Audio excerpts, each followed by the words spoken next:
Hello everybody and welcome to A Good Death, a Skyrim Permadeath series where the difficulty is always set to legendary and new characters, including classes, races, and starting locations are all randomly rolled for. So yeah, it's a pretty good time, kind of tense, kind of exciting. Basically turn it into a roguelike of my own. So if this sounds interesting to you, please do hit the like and subscribe button. It helps me out a lot with the channel. So yeah, with all the shilling stuff out of the way, let's say hi to some folks here. Drac Overlord, or Drake Overlord, welcome, welcome. My week was pretty good. It was exhausting. Just working and working. It was a shortened week for me though. I had Monday off because I was out of town last weekend.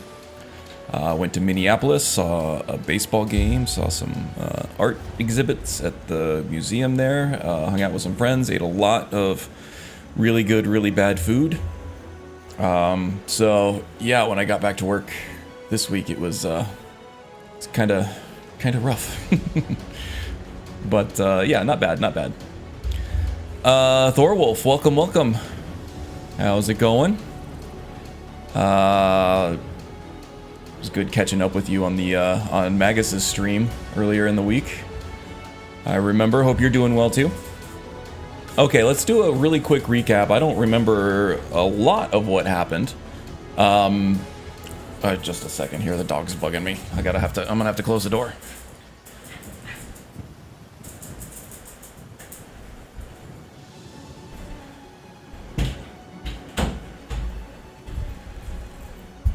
Oh, that little brat. She's been bugging me for treats 24/7. She's like interrupting work meetings and everything else. And as soon as I get on to stream, she's like, "Hey, I remember you're a guy who gets treats for me." As soon as she hears my voice, so gonna have to lock her out for now. Yeah. Nemesis 51, welcome. Playing Skyrim, advancing my Sylvanas build. Oh, nice. Are you gonna post that build for anybody, anywhere? Like on a Discord or something? I would be interested in seeing it. It's been a long time since I played Warcraft, but it was some good stuff when I was. Some good build fuel there for sure. What do you think of the new Nemesis? I think it's amazing, that Nemesis mod. Did Nemesis 51 remind you of that one? Yeah, Shadows of Skyrim, the Nemesis in Skyrim, or whatever. Yeah, that looks really awesome. It's not very useful for a permadeath because it works as a death alternative mod, and you don't really, from my understanding of it, there's not really any actual death, so there would be no tension. But in my non-permadeath profile, I am looking forward to actually trying that out.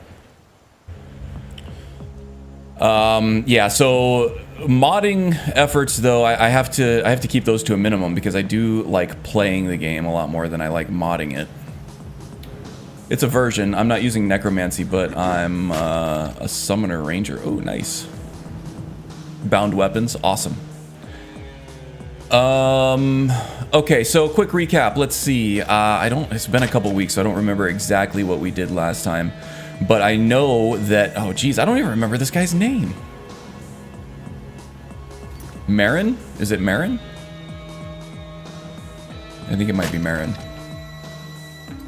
I think I can check a load of file. Yeah, Marin Valio. Oh, jeez. Can't even remember the guy's name.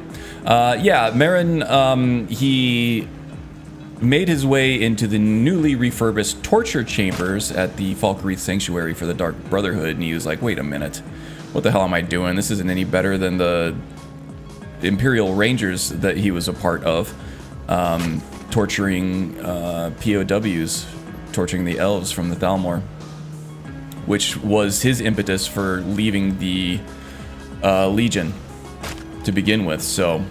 yeah, he needs a little bit of a break from the Dark Brotherhood. He needs to re-reflect on who he is internally. So he joined the Companions, try to regain some honor that he felt like he has lost in the last couple weeks in Skyrim.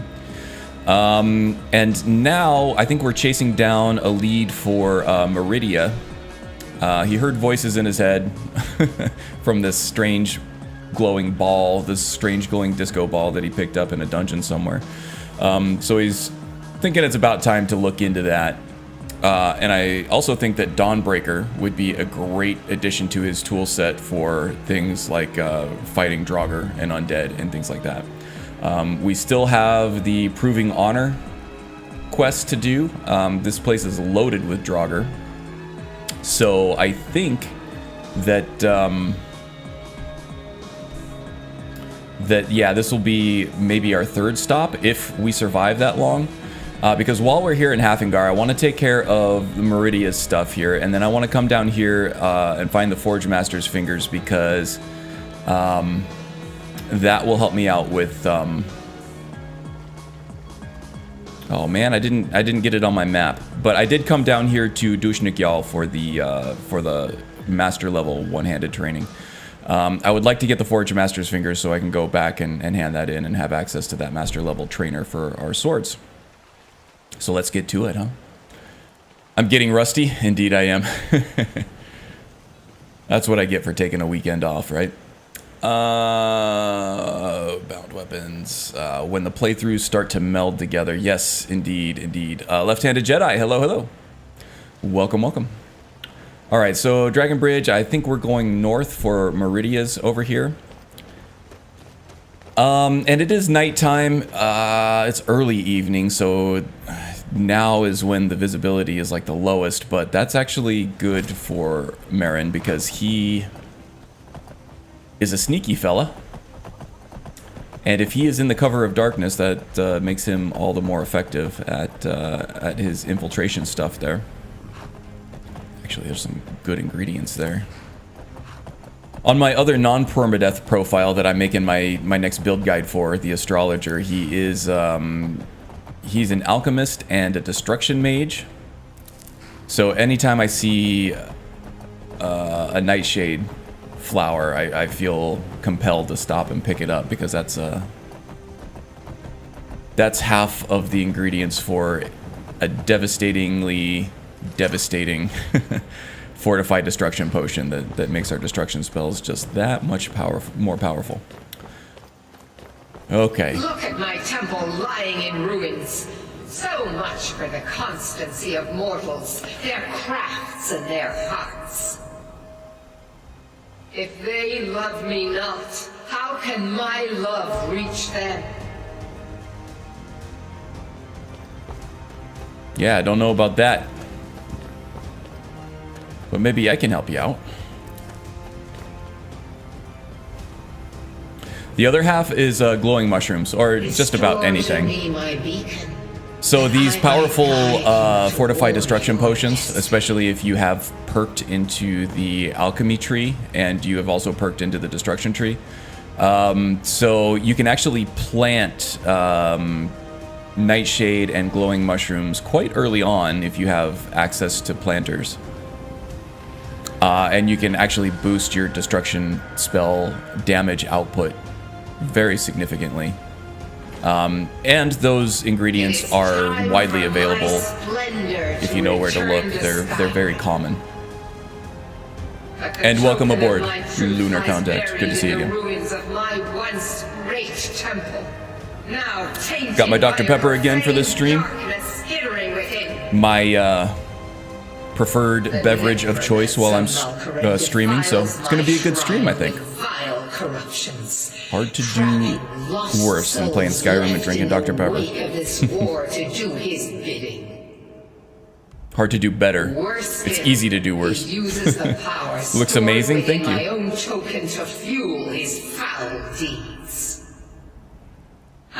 Yeah, I'm still running off an older version of the Nulvis guide for my base, for my graphical overhaul base anyway.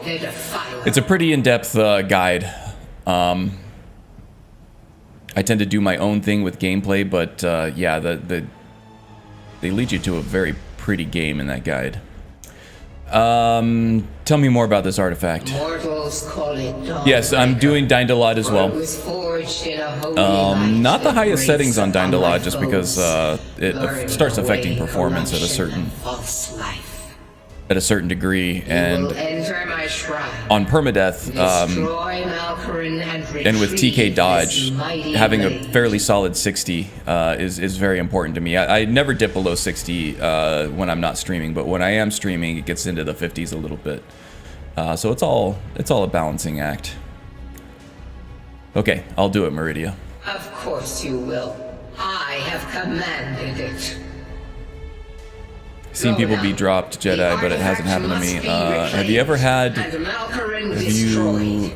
Meridia drop you? Once or twice in the vanilla game. I haven't had it happen in my modded game, but I suspect what's happening there is your system gets overloaded and the script to make you invincible to fall damage or whatever never pops, and you end up getting popsicled by one of those pine trees that you fall on down there. Oh, hey, Magus. Meridia said taint.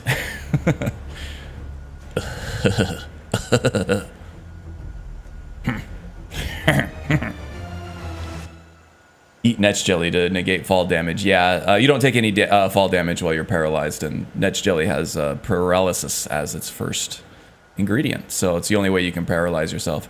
We're not going to accept Meridia right now, I don't think. We can always come back here and accept her if we need to. I actually forget who we are worshiping at the moment. Are we worshiping anybody, or is it still Sithis? It's still Sithis. We're not ready to turn our back on Sithis yet. We're still doing at least the bare minimum of what we need to do for our duties as the listener. We're just not going out of our way to ingratiate ourselves with that so-called family anymore after the whole torturing incident.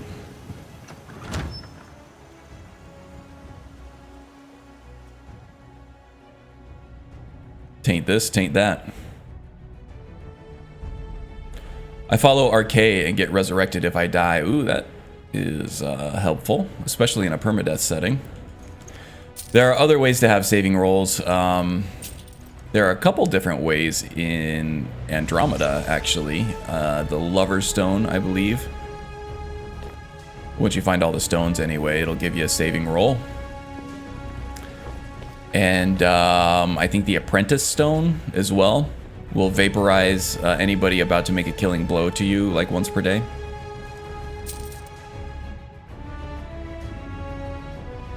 There's probably a way to do it in the Restoration Tree, I think. And then for vampires as well with Sacrosanct. I'm following Nocturnal, great for a thief build. Yes, Nocturnal, let's see. Yeah, Nocturnal gives you the that marker above the heads of people that give you like the little nocturnal bags and everything to pickpocket. That's kind of fun. It doesn't always proc for me though, but when it does, it's cool. Makes it fun to be a pickpocket. Hey, Big Head, welcome, welcome. How's your permadeath going? I saw you were on day 2 earlier today, I think. Still alive?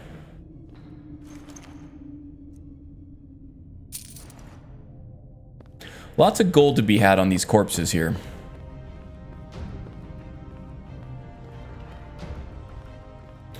We do have some new armor here too. I'm running most of the pieces of... Let's see, do we have any baddies in here? I don't think so. I'm running most of the pieces of the Pathfinder set from Warmonger's Armory. All except for the hood. That's Immersive Armors, I think. Or Winter is Coming. That's from Winter is Coming. But yeah, I did a little bit of a crafting loop. I got some alchemical potions to boost Fortify Smithing a little higher than what was available to buy from vendors. And I also have some perks in the smithing skill as well. So I was able to get this this armor set up pretty well. 425 armor rating, which is fan-freaking-tastic for a level 30 something character, light armor with ordinator. Light armor is significantly less armor than heavy armor, at least early-ish game with ordinator. It takes a little bit to get that armor rating up compared to vanilla if you're running light armor. So 425 is absolutely amazing. I also upgraded my weapons here too. All doing very well, it looks like. Actually, the dagger here is better than the sword as far as damage goes, and that's a long dagger too. So might just keep using this. It has significantly gimped range compared to that sword though, and it doesn't look as good, in my opinion. All right, I am using Predator's Grace, so I'm not using the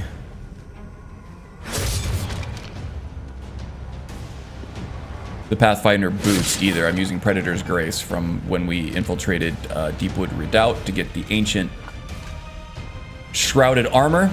So we are completely silent when we're moving. Ah! Who the heck saw me? Corrupted Shade. Okay, let's try to get a little bit of distance here, reset detection status, and we'll get some sneak skill progress as well here. All right, turned his back. Let's give him a little chop chop. Corrupted Chop Suey.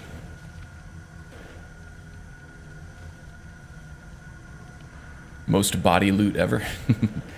Oh, you died. Long time without playing Permadeath. Still getting used to the new mods I've added. Yeah, that will take some getting used to.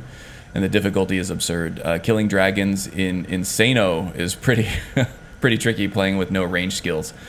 Yeah, I would say so. I would classify that as a little more than a little tricky, though.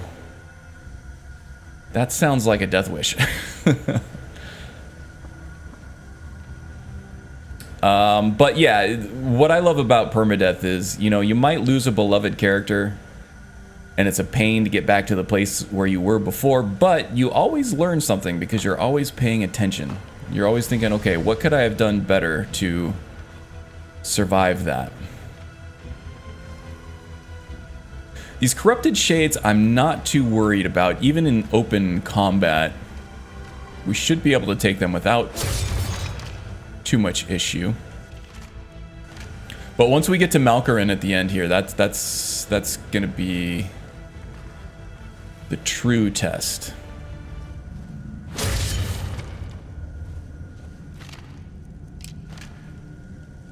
Taking the arrows because they have an infinite value to weight ratio because they are not weighted. Even if they're only worth 1 coin, it takes like 2 seconds and whatever. Everything else doesn't have the ratio I'm looking for, so I'm gonna have to remember about that Call of the Void power. I also do... Oh, is that a trap? Did I see a trap down here? No, I didn't. I also do have a potion of Night Eye. Actually, 4 of them. If things get a little too dark in here.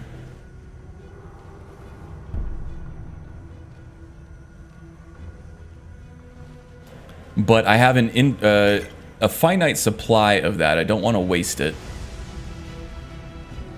We are not a vampire yet. Don't know if we're going to go down that route. I'll have to see what Marin thinks if and when we get to that point.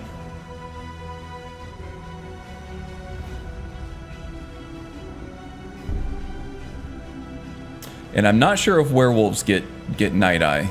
I don't think they do. They get Predator Vision, which could help. Which actually, it does include Night Eye, the Predator Vision does. Anyone else in here? Vampire? Yes, Malkarin can be a PETA. A PETA. There's a cool little mod called Dwemer Goggles, great for Night Eye and Detect Life. Yes, I've run that before. It was great. I had a Gadgeteer build that I was working on for a while, and that featured prominently. I am aware. It does work great I'm not sure how I feel about adding it to this, though. I like the strategic or the... Oop, there he is. Wow. I like the strategic and tactical choices you have to make with light, the way I have it currently.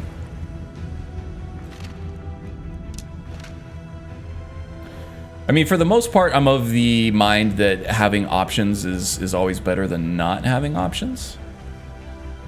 But with Predator Vision, I do have options.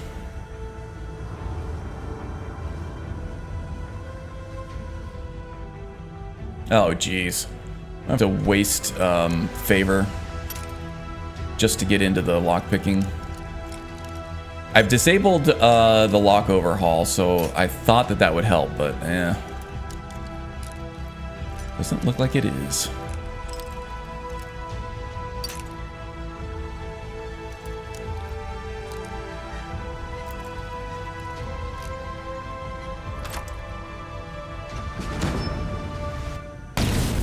Kaboom! Damn Sithis. Making a mess. Werewolves can be given Night Eye, but Predator Vision is way better. Yes. Yeah, it's one of the options in the MCM. I can also just give myself Night Eye if I want. But I feel like that would be cheating a little bit. He hasn't earned it. But yeah, with Predator Vision, it does give the option with an Eye of Wolf and like Glow Dust. Will give you a potion of Night Eye, which is great. And he is an alchemist, so that is his option, I think, for Night Eye. It's just the Glow Dust is so hard to find. Unless you're hunting Wisp Mothers, which on a Permadeath is a risky endeavor.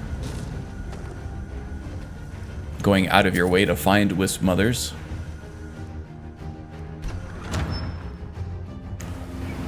Okay, so Harabane is up here. I think that is from Cutting Room Floor. Ooh, I'm getting to know Marin a little more intimately than I think any of us bargained for there. Harabane Sorin Shield. He's the guy who has the Bestiary series, right? Teaches people about how to fight ice wraiths and such, and trolls. And now he's dead. I think normally this guy is a dark elf, though, isn't he?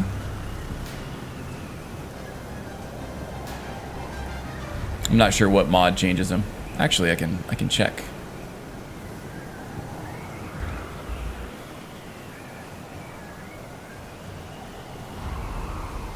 Cutting Room Floor, huh? All right. Nord, if I recall. Okay, I always thought he was Dark Elf for some reason.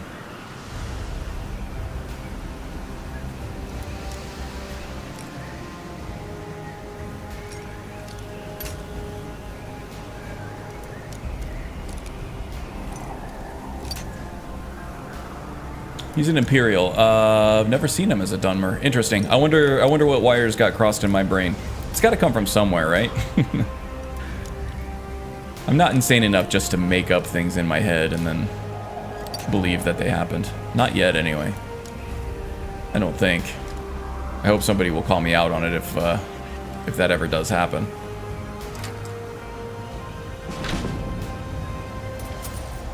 Staff of Ruin weakens an enemy, reducing all skills by 15 points or for 120 seconds. That sounds nice, but we're not really a staff guy, I don't think. In my game, he's under a fort in the Rift because of Legacy of the Dragonborn. Interesting. Yeah, it turns out Legacy changes a whole lot of things. Even that Anniversary Edition patch we were looking at. Was that yesterday? Might have been yesterday. No, that was the day before. I don't think you streamed yesterday, did you?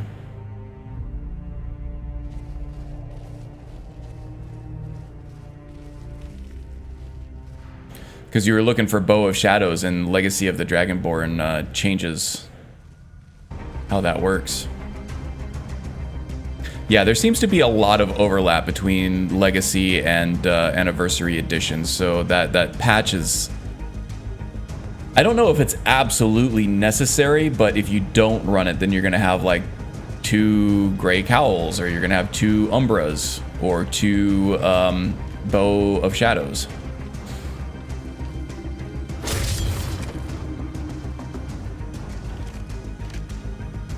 So for immersion's sake, yeah, you need a compatibility patch. Found that patch and just deselected it. Oh, nice. Okay. So now I'll get the Bow of Shadows not needed. Okay, and you can do that retroactively in your current save. Can you just go see Preventus now and he'll kick off that quest for you? Or no, you already did the quest and it gave you Edge of Ruin. Or Ruin's Edge instead. Or are you just going to console it in now because you've already done the quest? I don't think anybody would blame you for that. Oh, you started a new character already. Okay. I don't think I got to catch your whole stream. I thought I did. Maybe this is new info. We're doing an orc. Nice, nice. I think after my astrologer build, I was considering doing a scorpion build from Mortal Kombat, which I think will be very popular. Oops. I didn't even see that guy, but my sneak is so good right now, especially with Predator's Grace, that I was able to not even have to worry about it. But I think I want to get back to Oblivion classes. So I think I want to do a Barbarian build, and I was thinking Orc for the Barbarian build. So that's always a toss-up between Nords and Orcs for Barbarians.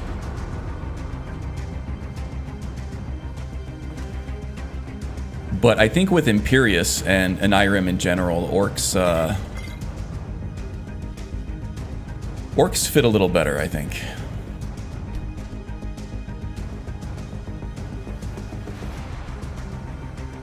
Yes, I did. So they were doing that. I don't know, what series did they do just recently where they both had one? I don't remember, but they've done that before. Yeah, they're doing the 9 Divines builds, which that was another idea that I had. Was doing just all the Winter Sun focused archetypes and building off of those. They always seem to be like 1 or 2 steps or 1 or 2 builds ahead of me on when I have like an idea, and then all of a sudden they announce like the idea that I had. I'm always like, oh great, now everybody's gonna think I'm just copying PC and Belly. But that's not really the case. Even the Oblivion class restoration project that I do has its own character to it that PCs and Bellies don't have. Mine's focused more on the classic classes and birth signs, and I have my own take on those things.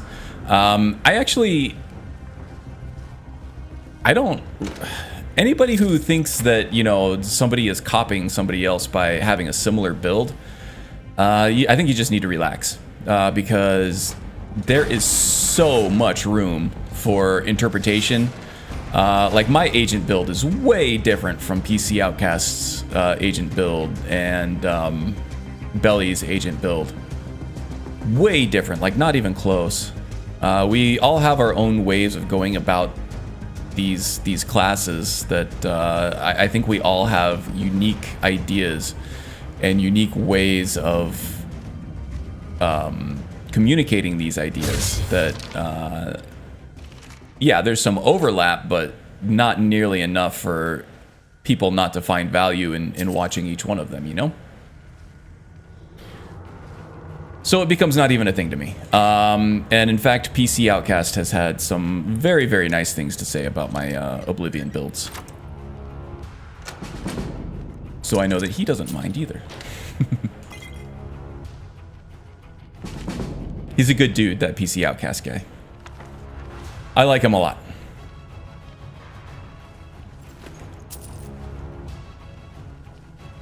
PC and Belly both, they crank out the builds a lot faster than I do, for sure. I like to take my time. I'll have a build guide out every, 2, 3, 4 months, because I do a full-ass multiple 100-hour playthrough with these things. So I can really get down in the nooks and crannies of like game mechanics and what makes certain classes tick. But you're not going to get as much content from me. And I realize now that it might sound presumptuous to some people. It sounds presumptuous to me to put myself in the same company as PC Outcast and Bellasaurus. I feel like they're way more established than I am. Definitely the subscriber count reflects that. But we do tread similar ground for sure, so comparisons are always going to happen. It's only a copy of it if it's identical. Yes, I agree. No, I'm actually not copying anything. It's from scratch, 100%.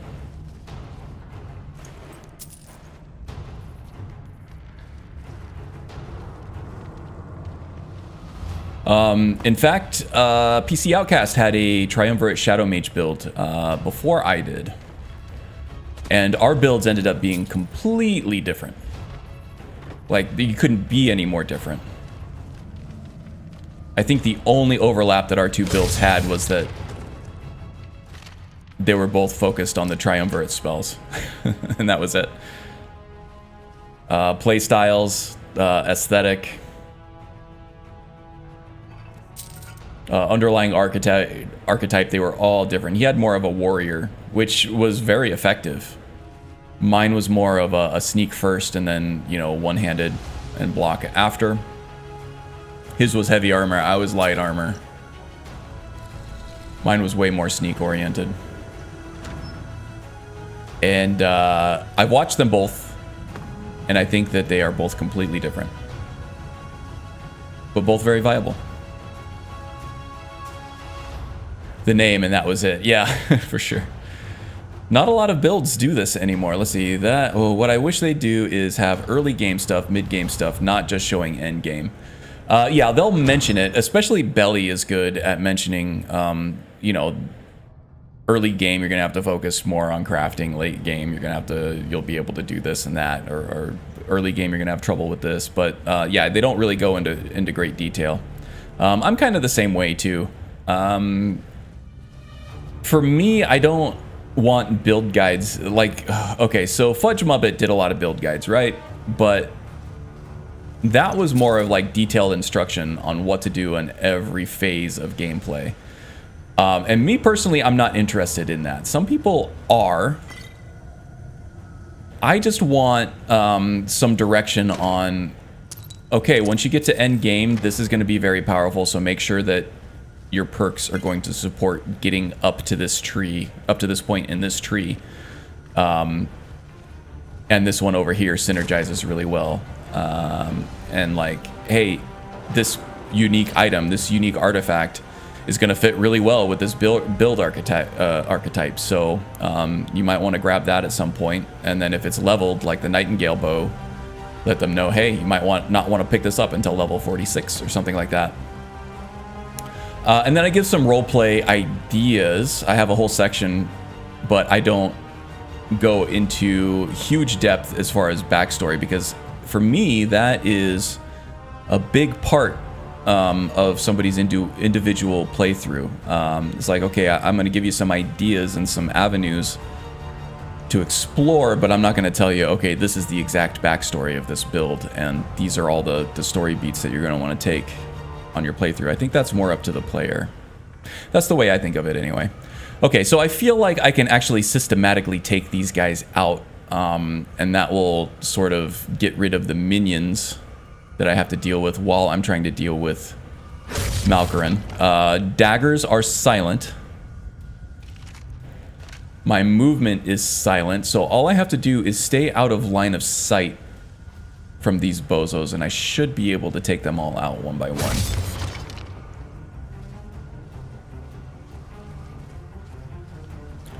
Watch me trip over a corpse or something and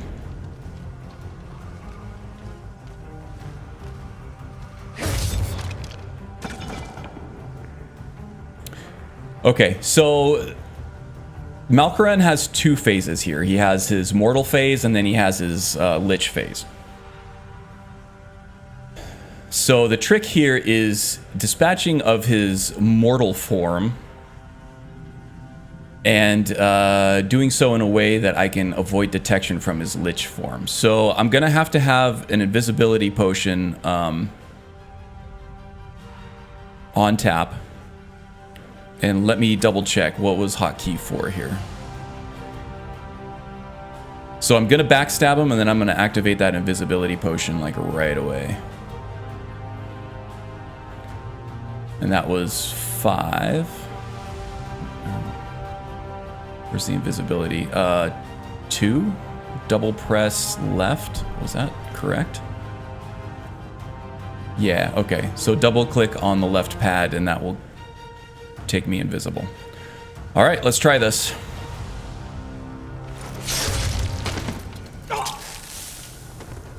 Okay. Still good. Well. It is done. That was easy. The Defiler is defeated. That was easy. Take Dawnbreaker from its pedestal. Don't forget the void ability on this door. Yeah, I could have used that. That would have taken me down below devotee status. But since they were all facing away from me, I decided not to use that. Yeah, damn is right. And I made a grave mistake there too. I should have used my mortar and pestle to activate Lab Skeever, and then really buffed myself up to no end. Just in case things went bad there, I would have had the all those fortification potions active and boosted and ready to go for an open combat situation. But it worked out well enough. Turns out sneaky stuff is overpowered in this game. Who knew? I knew.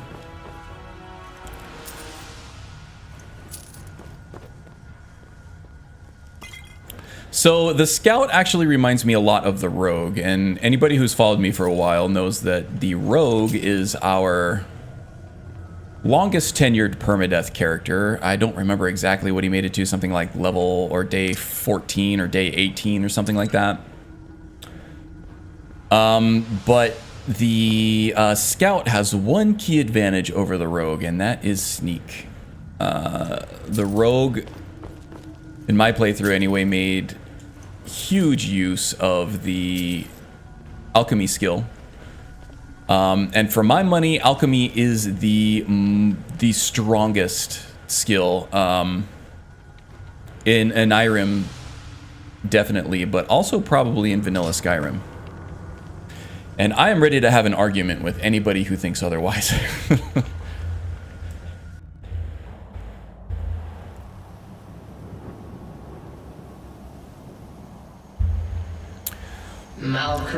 What's his face in Vollenrude? Skyrim's dead shall remain at rest. This is as it should be. This is because of you. Trying to think of who's in Vollenrude. A new day is dawning.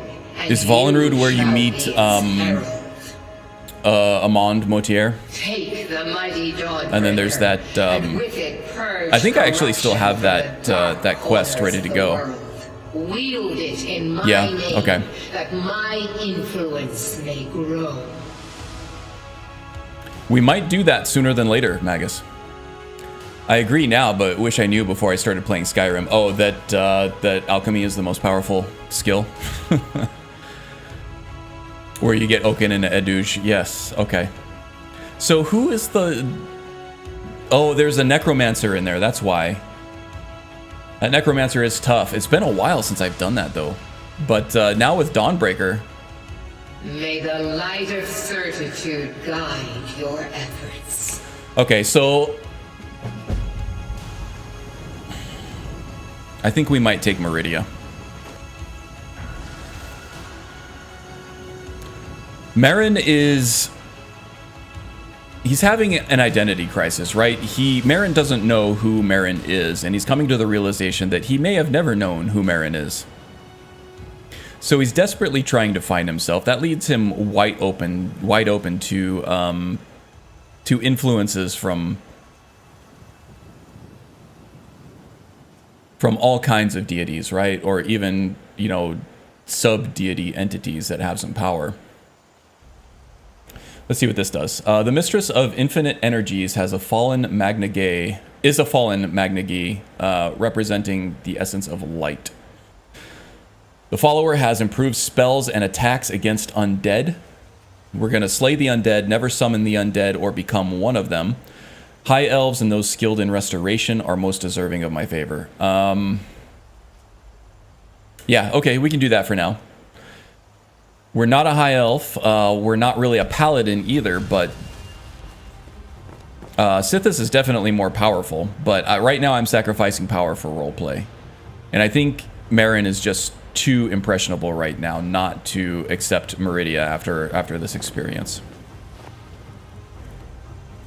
And we have plenty of undead to slay in the meantime anyway, so 21.5%. Gavenel the Tongue, yes, I remember that guy. Okay. And that's not a necromancer, is it? That's like an overlord or something, if I remember correctly. A ghostly one. A ghostly Draugr. Yeah, I remember that guy being tough. I did recently fight him on my vanilla playthrough on my PlayStation 5. Okay, so what's next on the docket here? While we're in Hafingar, okay, we might go down into the Reach here too. We do need to take on Harmigstall here. This is the one with the dude doing experiments on the spiders there, so that should be fun. But while we're in Hafingar, I may as well go take that out, get the Forge Master's Fingers for the folks at Dushnik Yal.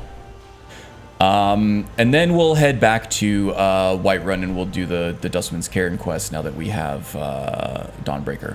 But before that, I might take Dawnbreaker back to Ryexen and see if I can smith that guy up a little bit. Let's take a look at Dawnbreaker the way it is right now. It's doing 41 points of damage as opposed to the 103 points of damage that our Argonian Blade is doing. Yeesh. Yeah. Okay, so on the way, I also want to do some hunting. So we'll get some skins. We'll get some alchemy ingredients. Sorry, Magus. I know you feel bad for 6 every time I kill a fox, but hey, if you can do it to bunnies, I can do it to foxes, and those canine teeth are something else.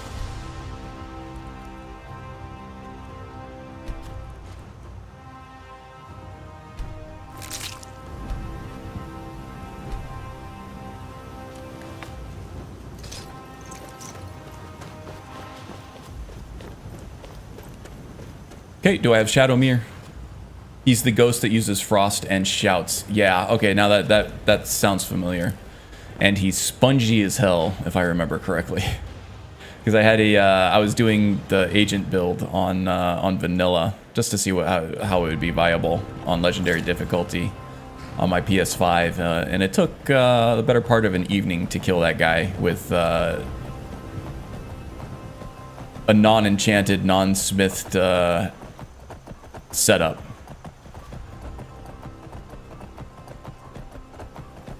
Just shooting bows and casting calm, shoot a bow, cast calm, wait for the magicka to replenish, sneak shot. And since the agent doesn't use one-handed, we were limited to the damage that sneak shot bows do, which is much reduced compared to what you can do with one-handed.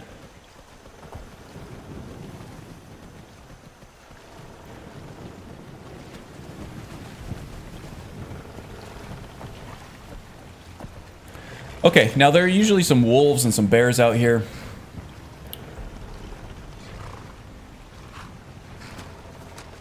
Foxes rule, long ears die. I mean, drool. Yeah, I mean, I don't discriminate. Any fluffy, furry creature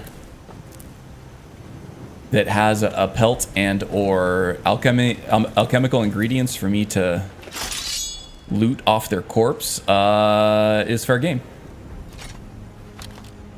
Now, there are also some bears and some wolves on this trail, I think I mentioned, so I'm going to be ready for those.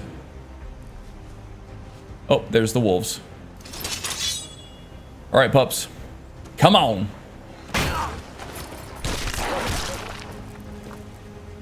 You got nothing on my timed blocks. Yeah, that's right.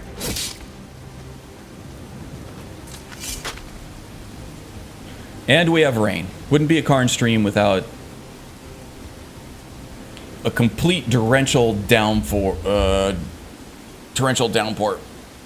big stretch. Swig of caffeine here.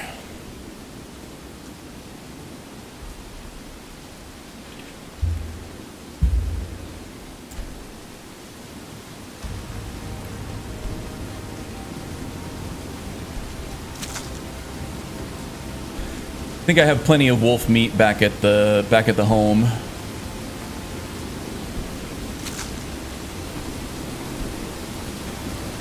So not going to take the meat.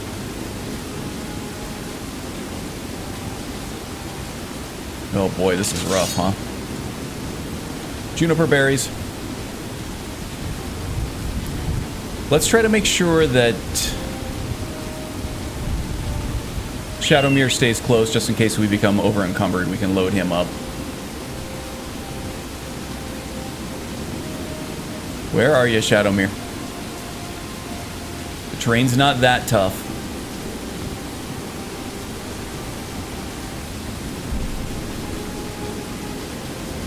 Here, horsey, horsey, horsey. Here he comes. Okay. Second whistle was the charm there. Okay, let's take a look at the map here. It's really hard to get any kind of judge on where we are via landmarks and stuff like that, so we're just going to have to keep looking at the map, unfortunately. But it looks like there's some way to cross over here. Maybe closer over here to the west. But we'll keep checking. We'll try to keep the ridge to our left here. If we do that, we know we're going the right way. That is a rainstorm indeed. You are not wrong. Actually, we've had rainstorms like this, well, the last couple of weeks. We had one last night. Not a ton of them, but we sorely, sorely need the water here and the rainfall in Arizona.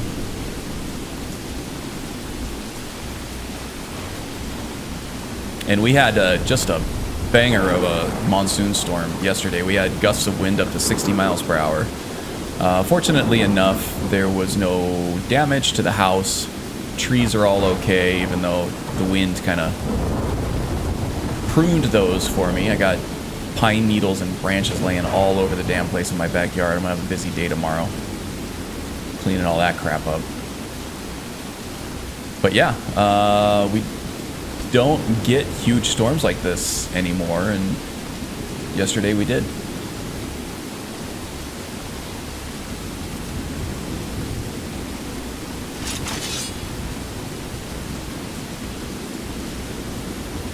It's like I was briefly spotted by someone or something. I don't know what that was. Was that another wolf or was that Shadowmere?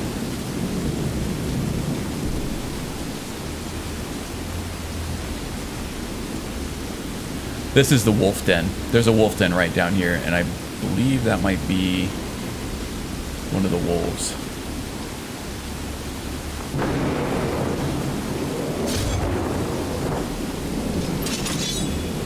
Ah, crap. Right. Got me switching weapons here.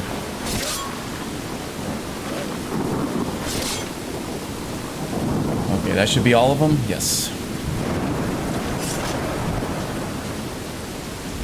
The lantern helps.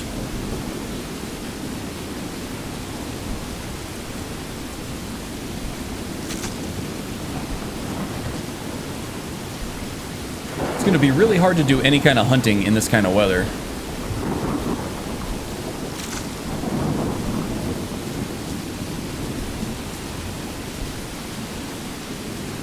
But when the animals think that they're hunting us, that makes it much easier. I just want to double check that I didn't pick up rock joint or anything else from those wolves, and I did not, so that's good.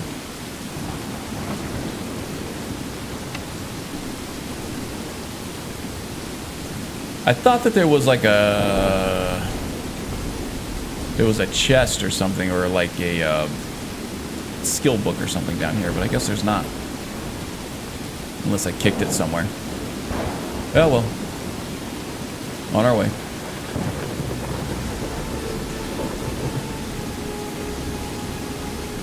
Alright, let's consult the map, make sure we're still going the right way. Okay, we need to veer left here a little bit.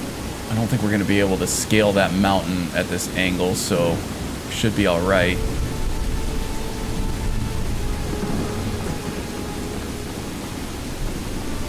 And as long as we're on this kind of terrain, we don't really have to worry about too many enemies. I don't know if I heard a bear or that was thunder. But we'll drop down into our crouch nonetheless.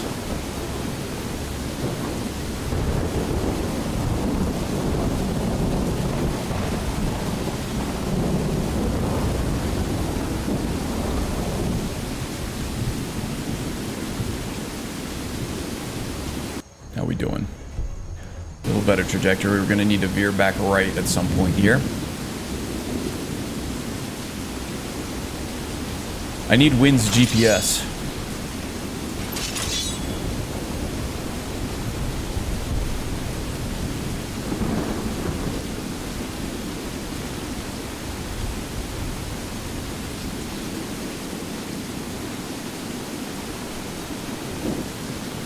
These little trenches here, I don't like to walk in those because they seem like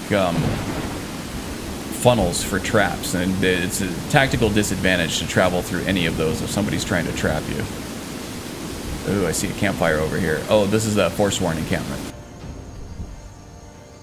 Okay, we're going to try to skirt around the outside of this encampment here. We don't want to draw their ire, but we're going to go to the right.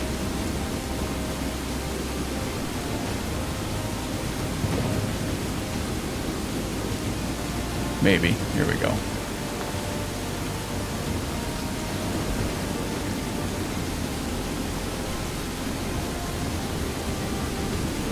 How are we doing now? Good. Okay, let's keep the water to our left. Now we have a landmark that we can use for the water here. But there also seems to be a lot of mud crabs in this area, so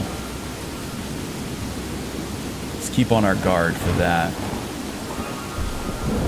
Nirnroot are invisibility potions, so definitely going to want to grab those.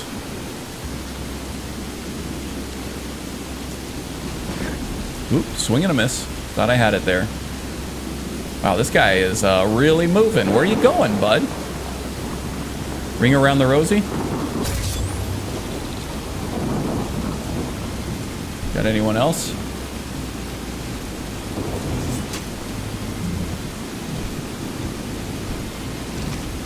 Take some of the crab meat. I think we have some back at home anyway, but just in case we don't. How's my encumbrance doing? 427. Not bad. Not great, but not bad.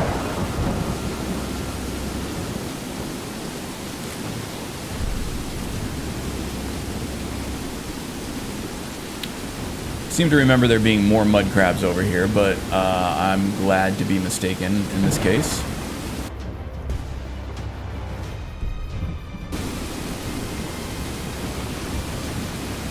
Those large mud crabs are tough on oh man, so much stuff is tough on Requiem from what I was seeing.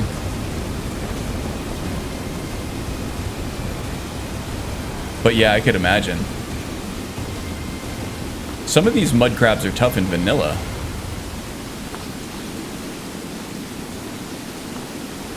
Okay, how are we doing? Good, we need to move a little bit right though.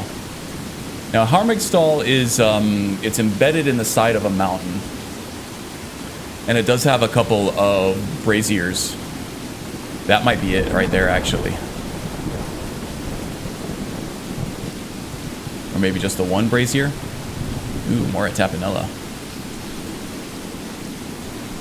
Likey the shrooms.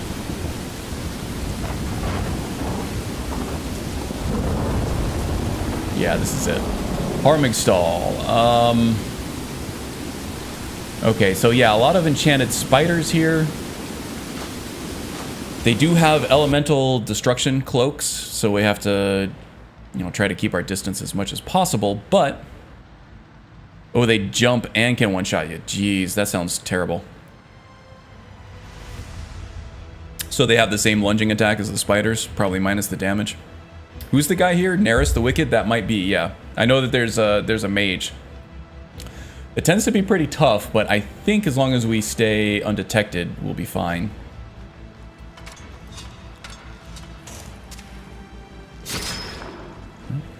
That was a close one. Hey bud, what's going on with that spider? I don't know, but this place is full of them. Everyone I've encountered has been enchanted or the like. Look, I'm getting out of here. Normally spiders... Oh, they paralyze you? Oh, spiders are deadly in Requiem. Yeah, they paralyze you. The spiders do. That is scary.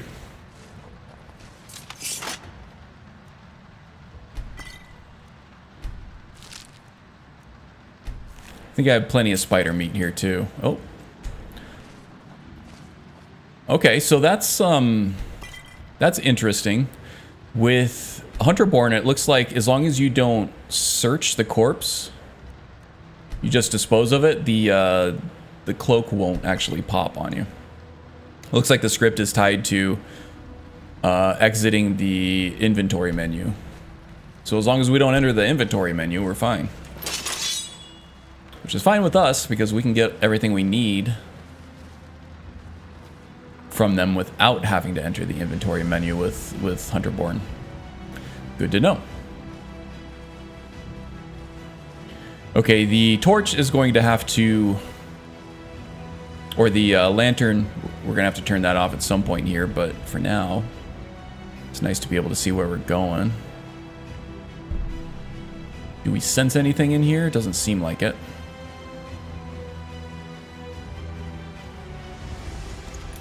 A lockpick in the satchel. Nothing doing in here. The venom spit blinds you for 60 seconds. Jeez, man. Requiem is a bitch.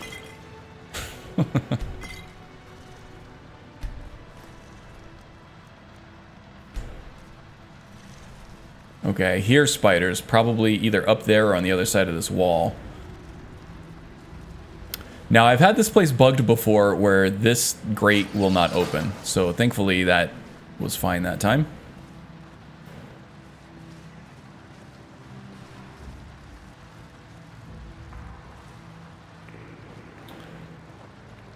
Now, I remember there being some spiders in here, so we gotta be careful. Maybe that's on the way back out.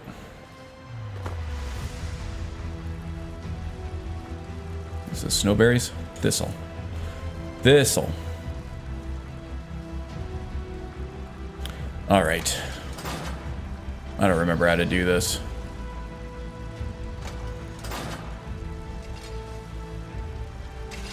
Well, I guess that was it.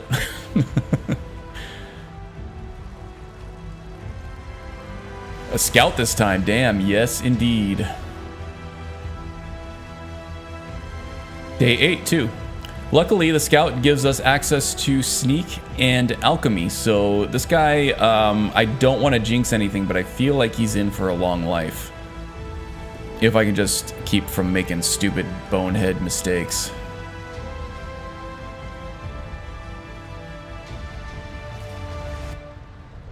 Notes and results. It would seem the smaller specimens cannot survive the infusion process. Application of the serum results in a short burst of elemental energy, followed by death. I will have to change the formula before trying again. The larger subjects, however, have taken to the transformation nicely. For now, they are stored away in their pens until I can examine them further. Well, hopefully they stay stored away in their pens.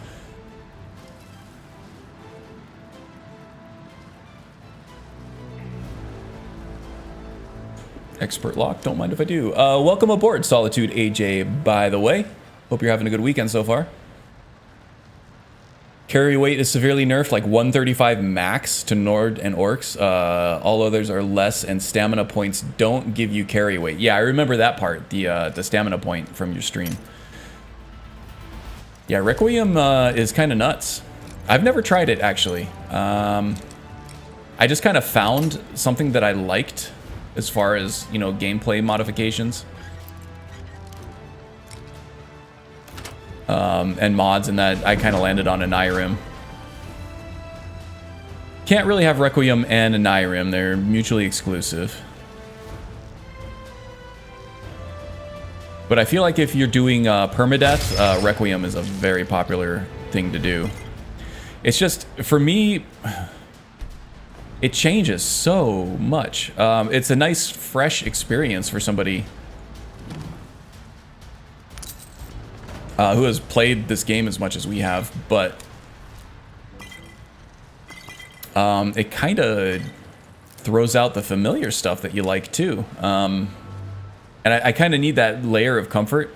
I might try it on another profile at some point, but for the time being, I have so much yet to explore in an Skyrim's overhauls.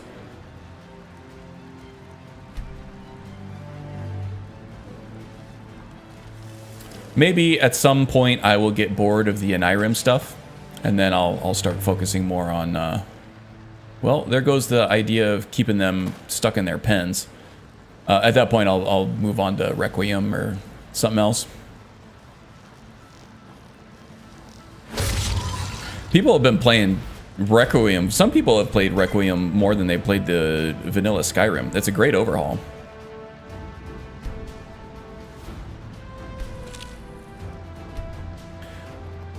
Lots of materials to gather from these spiders anyway. Oops. Ouch, ouch, ouch. Okay, we're good. We're good. Oh, crap. Ouch. That hurts. Okay. Okay. Don't know where those guys came from, but...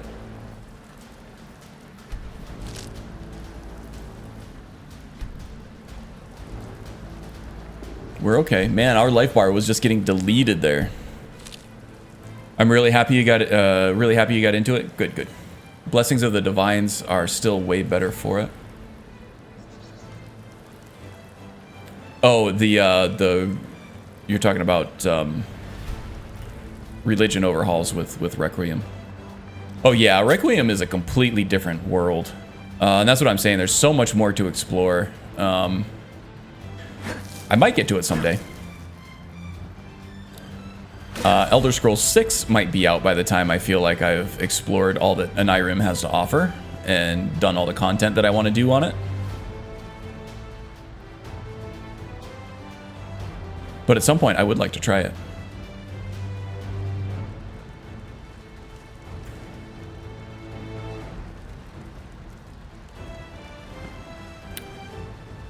Okay, so far so good. Now, one thing that I wish I had done when we saw that alchemy table was to use it for the lab skeever perk, but while we're here, I kind of want to just hedge my bets a little bit. Use mortar and pestle. Don't need to mix anything up, but now that I've used that, that counts as an alchemy station, and now I get the lab skeever proc here. Beneficial potions last 15 times longer for 20 seconds. So now, we're going to go ahead and do some fortify health. We'll do some regenerate health. We will do some fortify block. Fortify light armor. Fortify one-handed. Fortify sneak.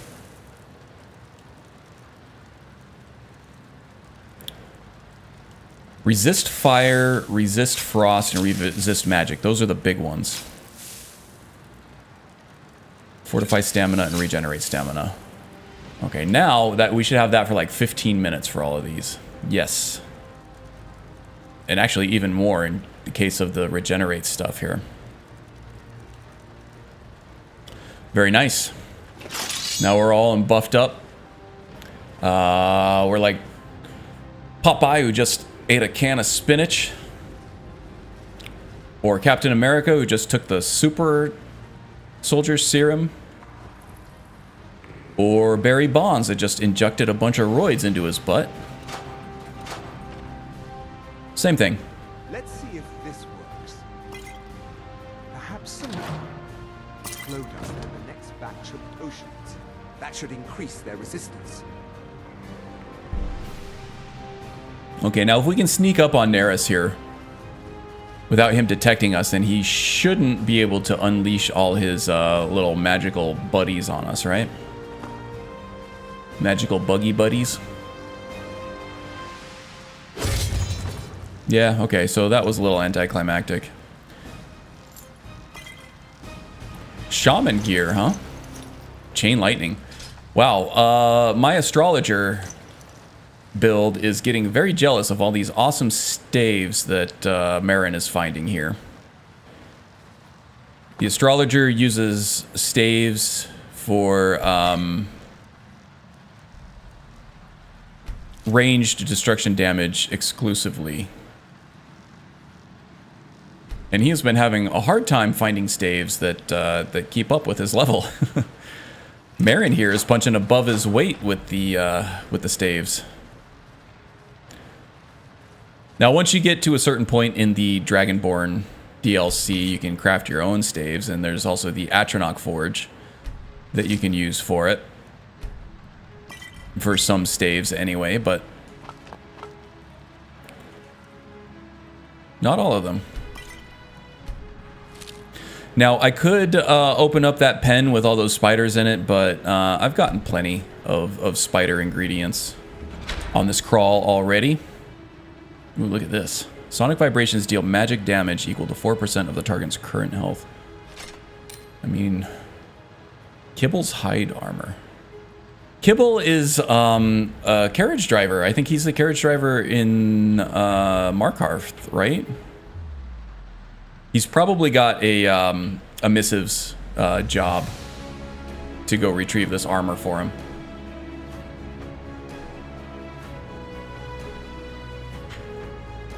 I mean, I feel like he could have just bought another set of hide armor for cheaper than he's going to have to pay me for it. There is our Fingers of the Forge. Nice. But, you know, maybe it's got sentimental value for him.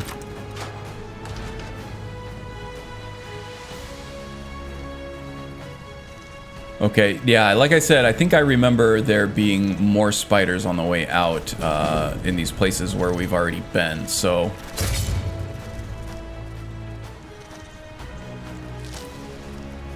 Still gotta be careful here.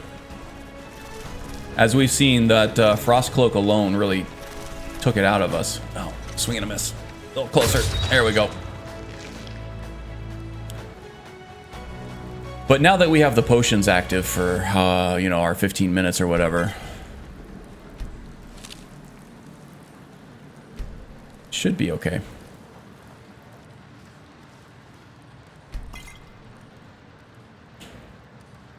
Okay, so once we get out of here,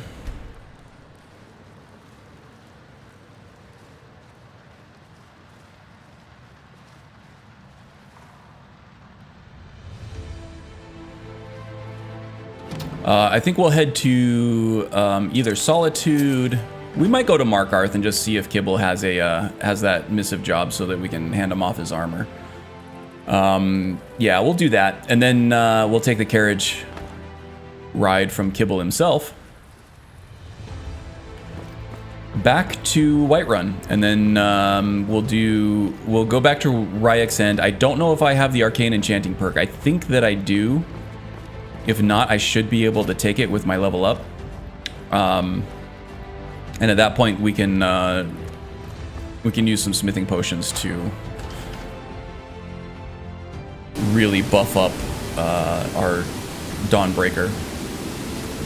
And that will be quite the weapon to use against the Draugr of Dustman's Cairn. Okay, so now we did a slow and low crawl all the way from Dragon Bridge to Harmic stall. Do I want to continue that crawl? Yeah, let's see if we can get to... Let's see if we can get to, not Kynesgrove, Karthwasten here. And then we'll take the road all the way back to Markarth. Which way? Now it looks like there's a path through the mountain to the left here. We're gonna try that. And where is our damn horse?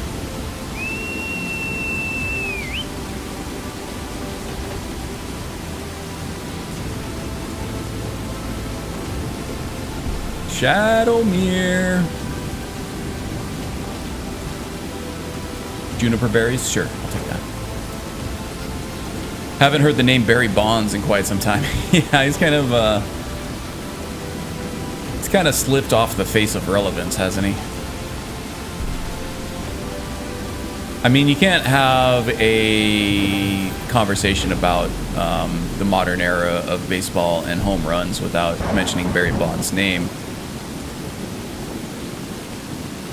But I think he's fallen out of people's minds, generally. Or steroids, yeah. Indeed. Jose Canseco also, yeah, but he didn't have as much success as Barry Bonds did.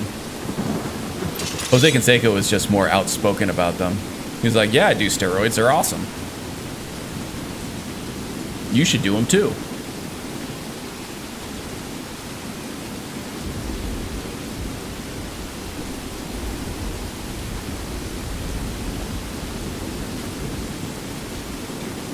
Which was a great message to send to Little League kids and people who idolized him, for sure, right? Who needs to work hard when you can just take a shot?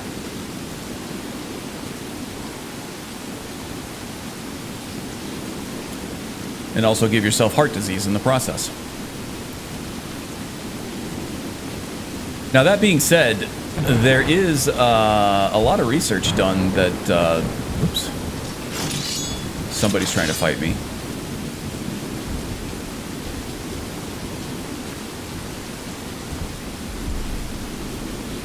Now, I'm still all buffed up from all those potions that I took.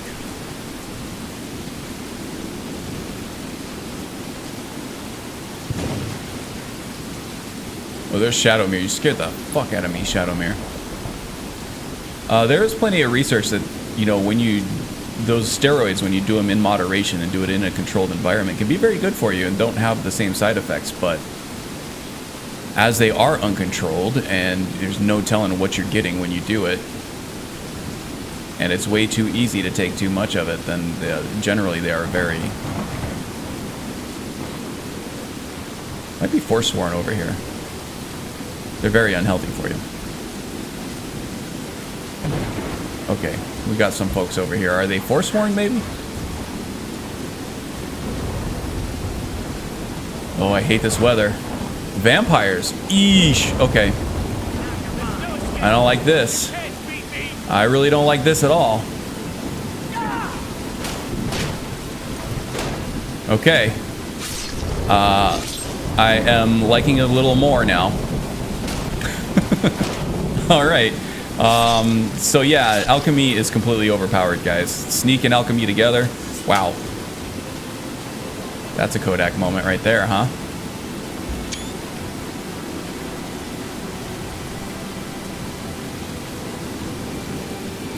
You were talking about Taint earlier?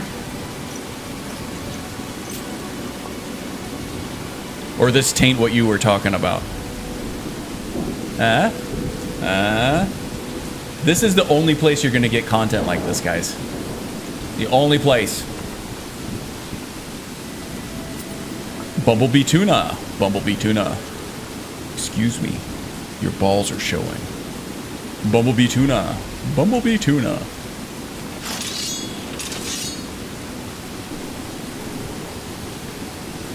Wonder how many people in chat are old enough to get that movie reference.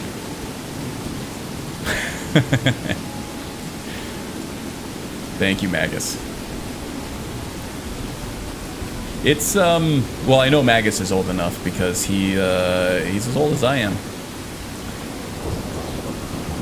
It's funny to think that, yeah, Jim Carrey, Ace Ventura 2, which was fantastic. It's one of the few sequels to bad comedy movies that actually stands up to the original.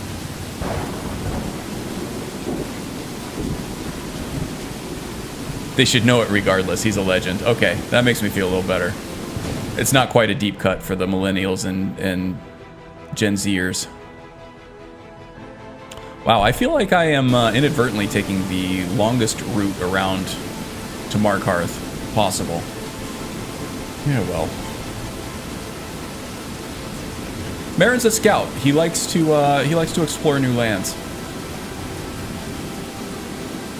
Eventually, someday, it might turn into a tactical advantage for him to be able to take an off-road route when he's trying to lay low or trying to escape, or you know, just trying to get a tactical advantage over somebody who doesn't have as much knowledge over the land that he does.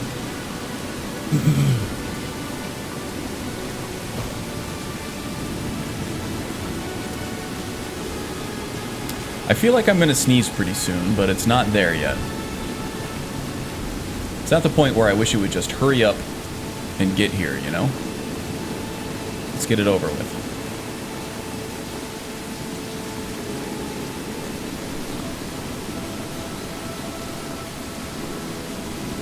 Okay, that looks like the opposite of the way I want to go. East. Maybe not. But it does seem like it's going to take me on the wrong side of this mountain that I'm trying to get around. So we'll stay the course. Keep the mountain to our left.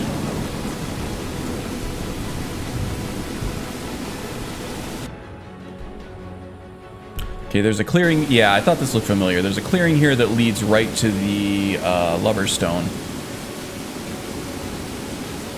And I think that there's a bear between here and there. So I want to drop down. Keep it stealthy.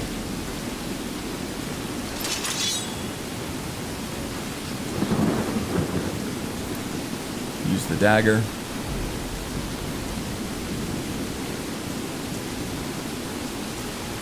Oh, there's a goat. Fucking goat.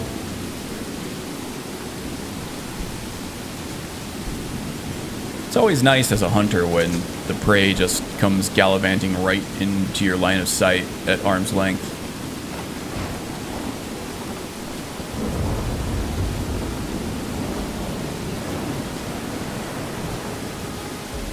Okay, that looks like the Lover's Stone up here.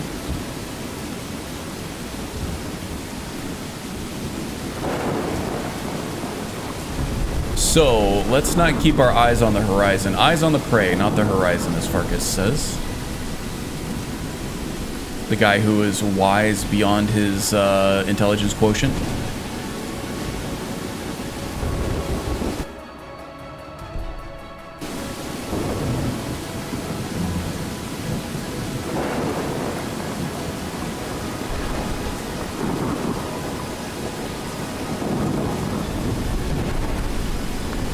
Going to try to keep a wall on one side or the other so that limits the amount of area that we can be attacked from.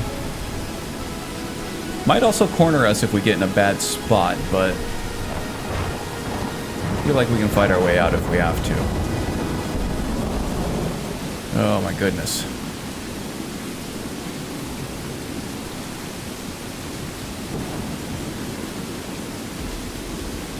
I don't know what that noise was. It sounded like maybe lightning struck or something fairly close to here.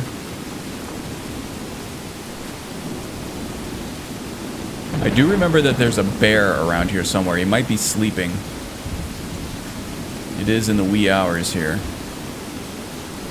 And everybody knows Yogi loves to sleep in. Not taking the Lover's Stone just yet. What do we have now? Are we still using the Thief Stone? The Warrior Stone. Okay, that's fine. Keep our block in one-handed. And our smithing leveling up quickly. Picnic baskets, bench.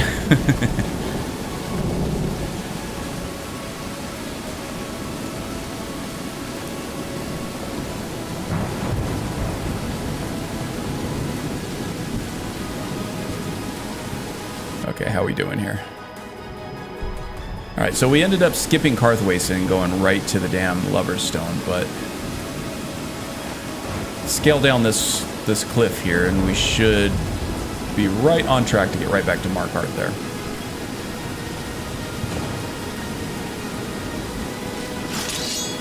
Yeah, I see the road. In that flash of lightning, I saw the road. Here we go. We should be pretty close to Markarth now, yeah. Pretty trivial getting there at this point. The only thing I want to do at Markarth, maybe sell some stuff off once the smithies open back up, just to help with the encumbrance a little bit. I'm not going to spend a whole lot of time doing that. I usually do that off stream. But every little bit helps when you can. And I want to check the missives board for Kibble's job to get his armor. Get this out of our inventory too.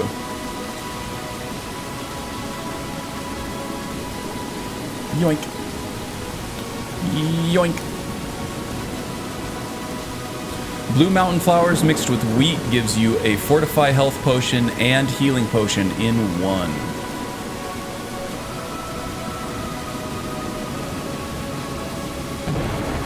Little pro tip there for you. Yoink. Both are all readily available all over the place, so lots of healing potions if you need them.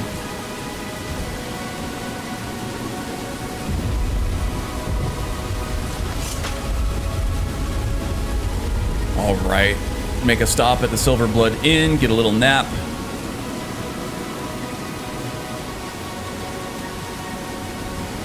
That's not Kibble, that's the carriage to Arnima.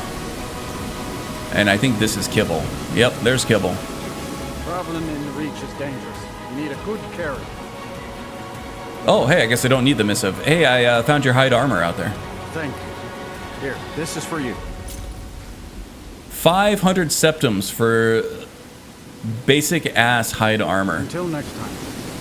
Alright, that was worth it for me. Didn't even have to go out of my way for it. Hail and well met all. What's going on? Hey, Ghost57. How you doing, friend? Hope you're having a good weekend. Just playing some Skyrim, drinking Dr. Pepper. Being lazy. Putting off yard work. Getting soaked. We hunting wabbits. Wascally wabbits. Okay, so we'll get a good 6 hours rest. It was a long night. I might make it a little longer, maybe 8 hours. Get a full 8 hours, maybe. Come on in. The Silverblood Inn has This is the Silverblood Inn. I'll let you figure out who owns it, but... Sure thing. It's yours. Yes. Just got finished doing a bunch of Thief Guild jobs for the safe to pop in. Ooh, nice. I understand.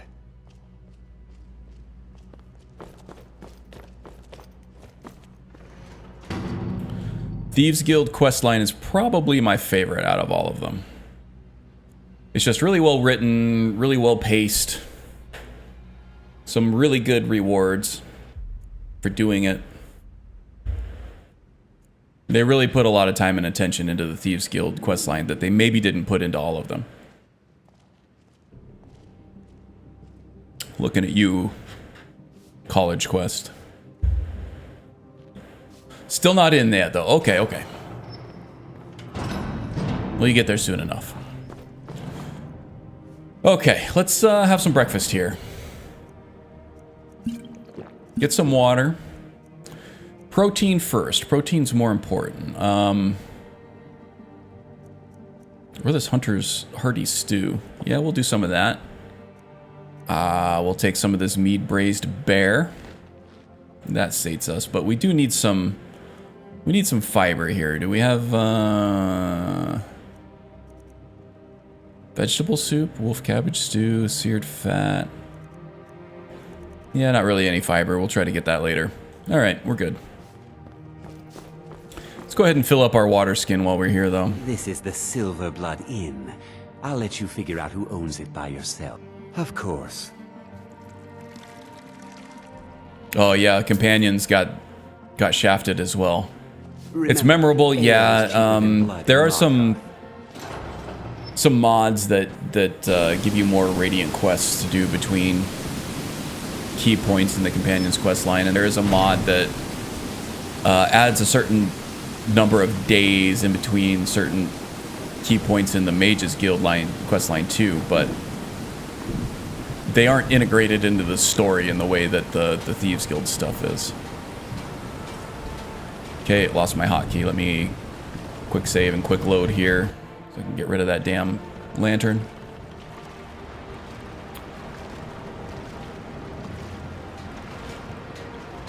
That works. Okay.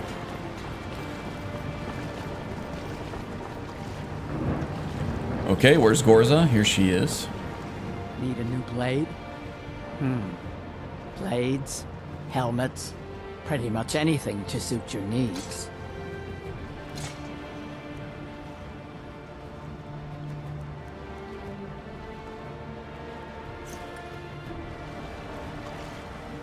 Cumbrance is looking a little better, and then we'll go see her brother, Moth, in the palace. And may as well check in on Calcelmo while we're there.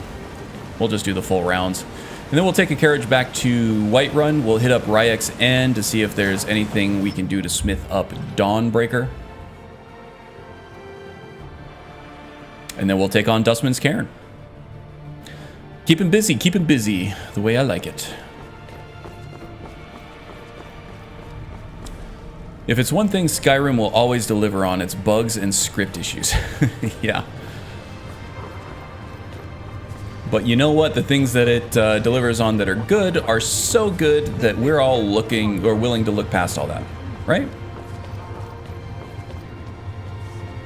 I'm the Jarl's personal blacksmith. Blades, helmets, pretty much anything to suit your needs.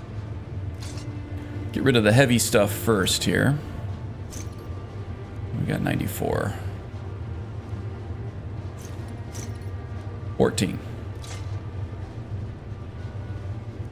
Just make sure I didn't sell off any of my ancient shrouded stuff.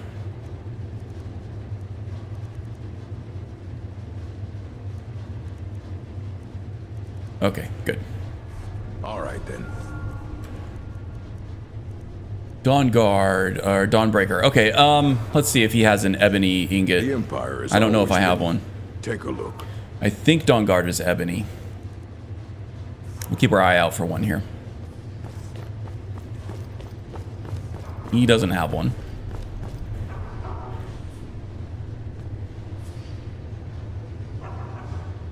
Sure, what software companies would quality control? Yeah, they do. I think their quality control is behind the times, though. Production software companies use certain techniques to quality control their products that are actually very effective. Gaming companies, they don't seem to implement any of those. They just do it the old school way of,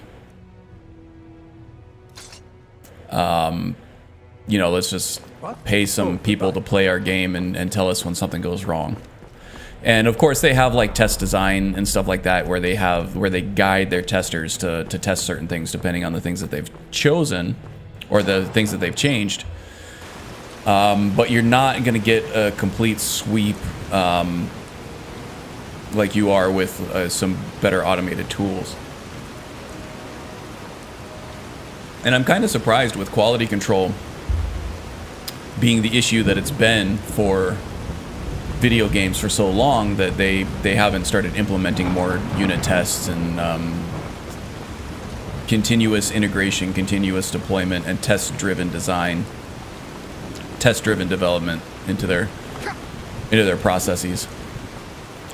If you can't tell, I am a programmer by trade, so I know all these little industry techniques and strategies and things like that I try to implement in my own work. Also, PC ports tend to be buggier than console ports because there are just so many different hardware profiles that they have to run on and support that they're gonna miss something. Trinkets, odds and ends, that sort of Consoles will generally run better in terms of things like crashing and performance and stuff like that than a PC port will, at least early on, until the modding community gets their hands on it, or until people complain enough for the original developers to go back and look at their stuff on their own. Just the way it is. As software gets more complicated, you get more potential of things going wrong and breaking. And AAA video gaming has gotten more and more complicated with every year, as it should.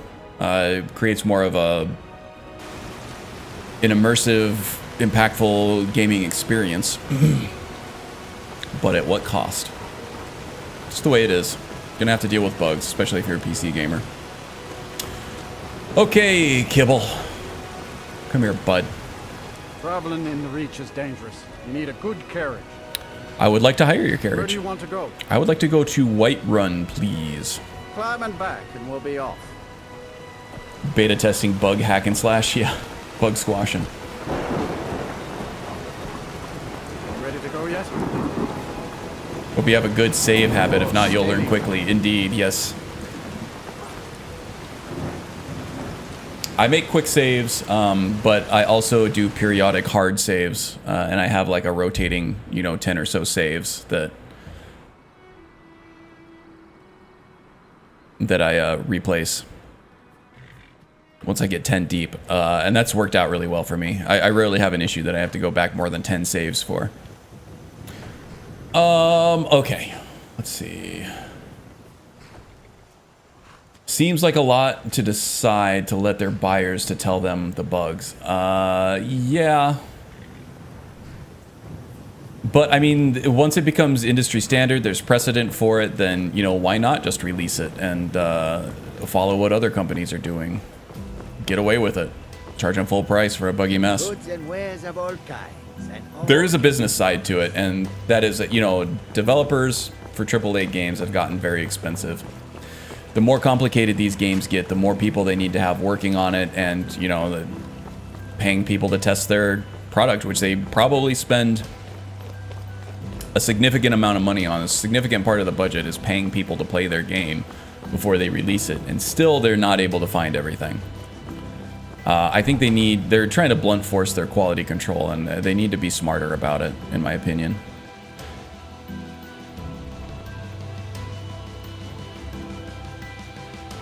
Yeah, exactly, Thornwolf. Consistency on console is unilateral, same platform every single time. Yep.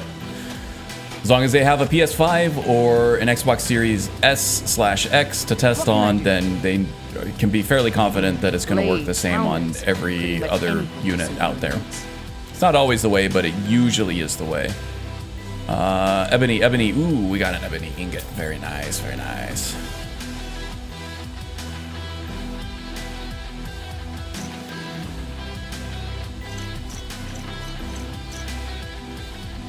Bunch of other crap I can sell off here.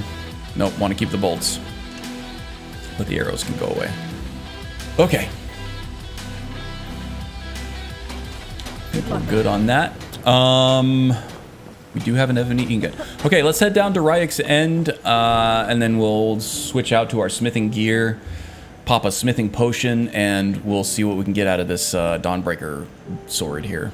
This, run-of-the-mill legendary artifact.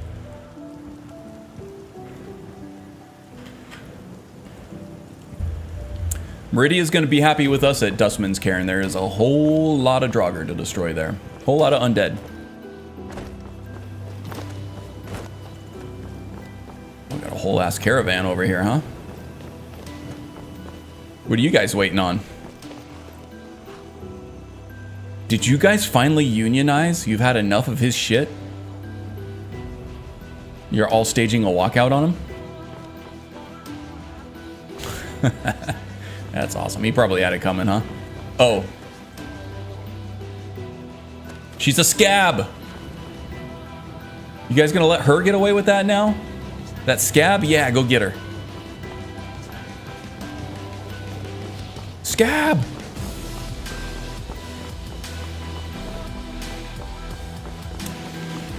All right. Ryex is just south of here. Should be a nice little walk. I don't think that there's going to be anything troubling us on the way. There is a random encounter once we turn right along the waterfall here. But it's usually a non-hostile encounter.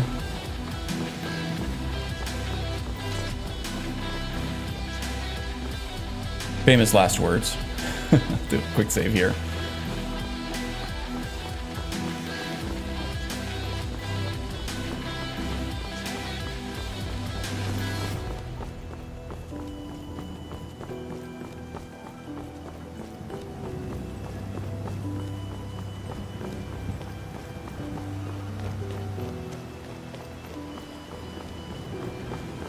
This is usually about where the, somewhere between here or right after that little bend to the left there is where the random encounter usually comes in. And it's usually a non-hostile encounter.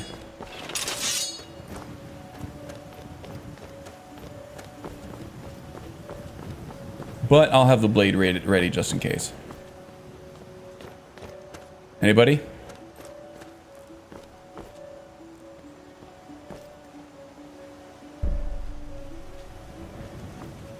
Well, it's making a liar out of me, it seems. Okay. There's almost always an encounter there, be it Maik or an Imperial patrol. Something like that. Just didn't fire. No assassin, eh? Or thief? Yeah. Sometimes. I don't know, maybe it was just luck of the draw. You could get a hostile encounter. And I just usually don't. Or like one of those rogue racial enemies, just like a rogue like Imperial or Argonian or Dunmer that just try to attack you for no reason. Alright, hand over your valuables or I'll gut you like a fish. Okay, I'm going to drop off all the ingredients here. I have picked up quite a few.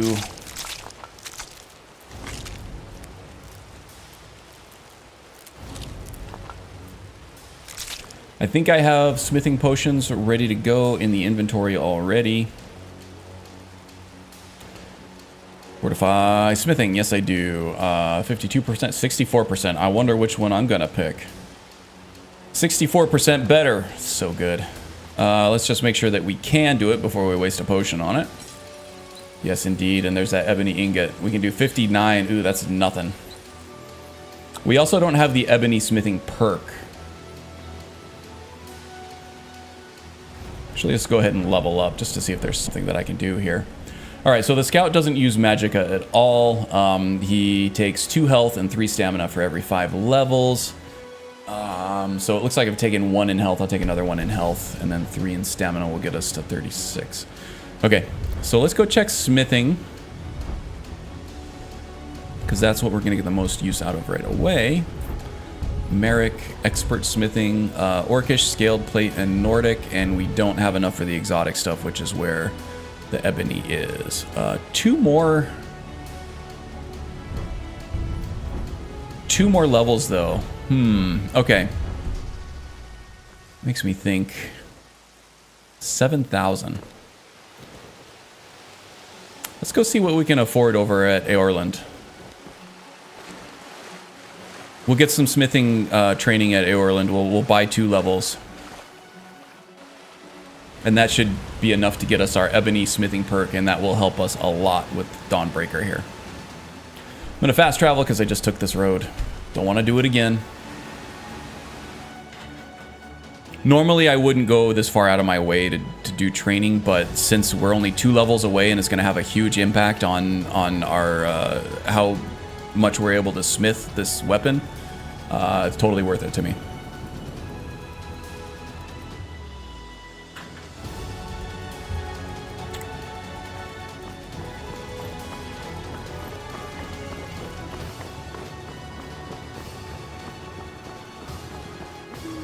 And then for Desmond's Cairn, since we're trying out for the companions, more or less, I think I'm going to take that more as a straight up melee warrior. Not going to do a whole lot of smithing there. Gonna mostly just do sword and board. Gonna rely on our alchemy potions a little bit though, just to make sure that, you know, we're buffed up as much as we can be for meta reasons. My poor Fralia think Thoron's still alive, but it's an honorable craft. I'll show you what I can. Okay, so that'll take us just a little over 4,000 gold for 2 levels, which is a lot, but it's okay. I am Mr. Minotu. Hello. I am Mr. Me Not You, I'm guessing. Is how to say that. Thanks, welcome back. I do recognize your name. Hope you're doing well, mister.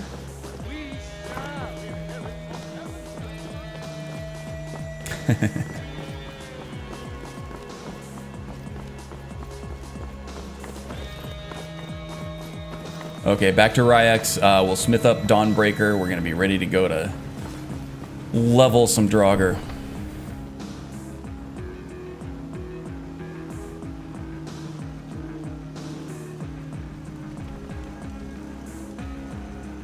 Save. I have autosave enabled, so I don't have to save all the time.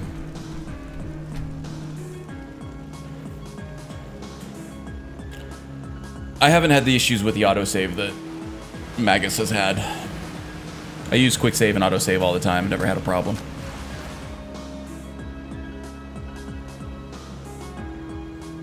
So I keep using it. It's convenient, keeps me out of trouble.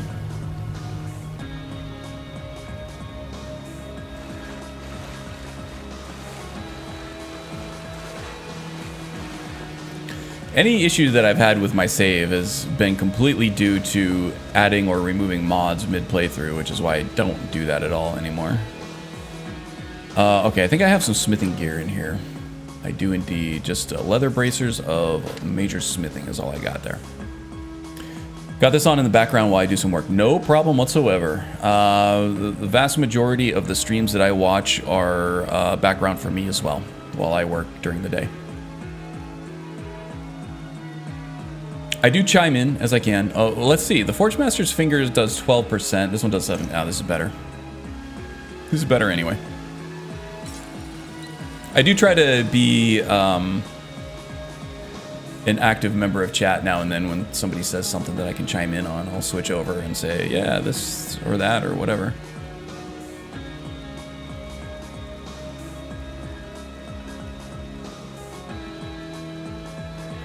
$44%, 64%. This is what I want. Just the sword. What are we getting here? 74? That's not even freaking close. We do get another 40 on the enchantment there. Yeah, Terra does 123. The Argonian Blade does 128. And Dawnbreaker, the legendary artifact Dawnbreaker, does 74. Oh, that's because I didn't. Hold on. I didn't take my perk. I didn't level up. I did level up. I didn't take the ebony perk though. Save was for the possible smithing potion. Yeah. Okay. I got plenty of them. And I have the ability to make more. We're good. We're good. Thank you for the heads up though. Okay. I thought that was a little underpowered compared to everything else.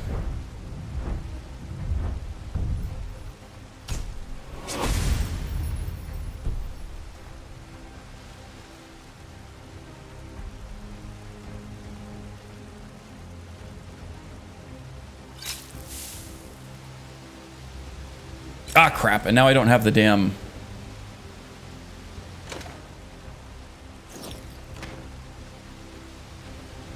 Now what do we get? Still just 74, huh?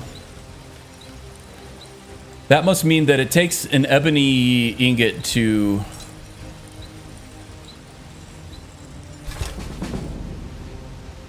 improve this, but it uses something other than ebony. I'm gonna look this up real quick.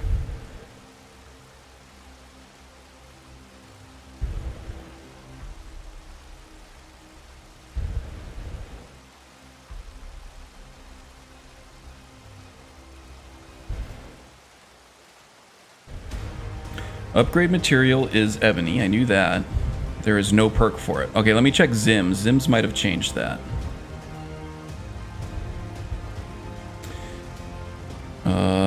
Nexus. Skyrim. Zims. Immersive artifacts.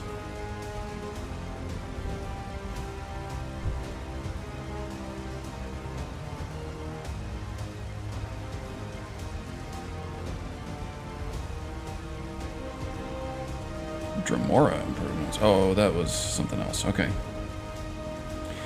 Bear with me here. Daedric. Dawnbreaker. Can now be tempered to legendary with Daedric smithing perk. Okay. Oh, well then. Whatever. Now we have the Ebony one too. So 74 is the most we can do until we get the Daedric smithing perk, which I think requires a level 90.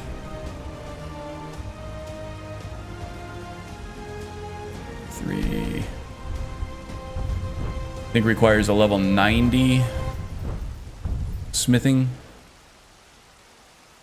Does indeed. Yeah, well, we'll get there eventually. So sacrificing power for roleplay here. We'll go ahead and use this. This is a huge step down from Terra here. At 123, but inflicts additional fire damage when first striking undead foes. That's going to bring us up to 114 with the fire and whatever else it decides to inflict extra. So that's actually not that bad if we're going for undead. So, and we're also wielding this in the name of Meridia right now, which is a deity that we're worshiping at the moment anyway. And it looks pretty damn cool. Alright then. Okay, so let's head to Dustman's Cairn then. We'll get all juiced up before we go in there. Or at least after Farkas turns into a werewolf. Spoiler alert. Okay, bud.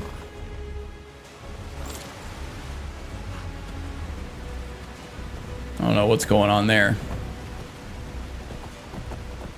Somebody that must have accosted me outside of Ryex sometime off stream, and I had to dispatch of him. I guess. Don't know what the issue was there, but they're definitely not better off for it, that's for sure.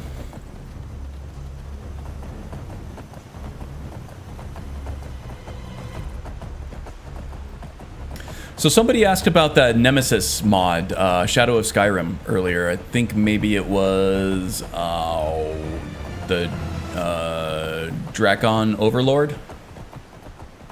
Or Drake Overlord? Or maybe it was Thornwolf. That mod looks absolutely amazing. So what that mod actually does is it's a death alternative mod, but it does a lot more than that. Whenever somebody kills you... Oh, yep, there he is. Whenever somebody kills you, that character gets buffed. And they also take some of your more overpowered pieces of armor, your strongest pieces of armor and weapons, and now they equip them. And then you're taken to, you know, wherever the next safe spot is, in just rags and whatever. And that enemy, like, loots you. So now... you're left without any armor. You have to kind of rebuild your way back up to that equipment level. And in order to get it back, you have to fight a buffed version of the enemy that killed you before. But you also have debuffs. So you might, you know, have a debuff to your one-handed skill or something like that. So that's going to encourage you to sort of pivot your skill set of your character to maybe focus on magic or two-handed for a little while. Until you kill your nemesis or whoever killed you before, then that debuff goes away, you get your armor back, and you can continue. I think it's great role-playing fuel. It's a lot better than, you know, just playing a character that has never gone undefeated, or has never gone defeated in any battle in his life. And also kind of directs roleplay a little bit. It adds some drama to death and integrates it into the game in a way that the devs never even thought of. But it seems pretty seamless. It works really well. And if, you know, I were doing a roleplay playthrough that wasn't permadeath because of the death alternative functionality, I would be all over that. In fact, I do plan on integrating it into my non-permadeath profiles. Because it does have an MCM where you can turn it on and off whenever you want. So if I decide that I don't want to play it for a playthrough or whatever, I can just disable it or not enable it.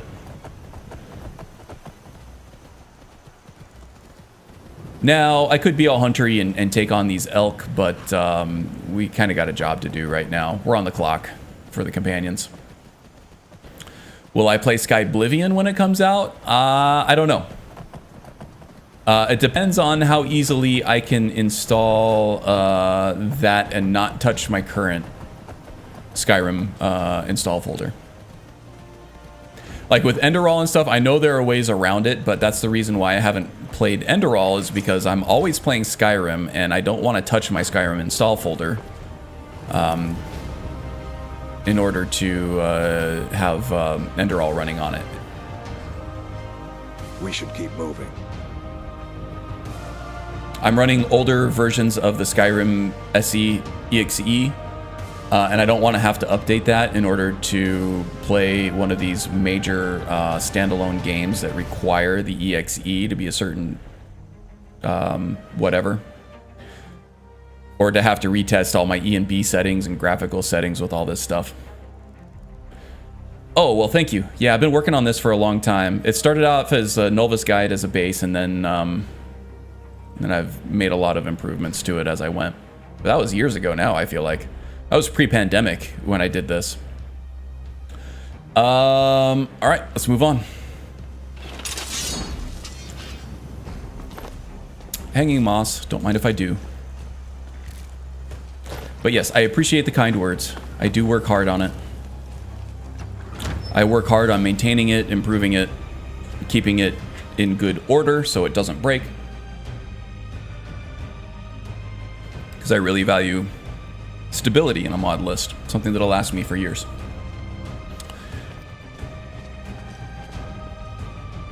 We even get the cool stuff like Dawnbreaker glowing and stuff. I know that's old news for a lot of people, but that's something I didn't have for a long time. And recently, tread lightly.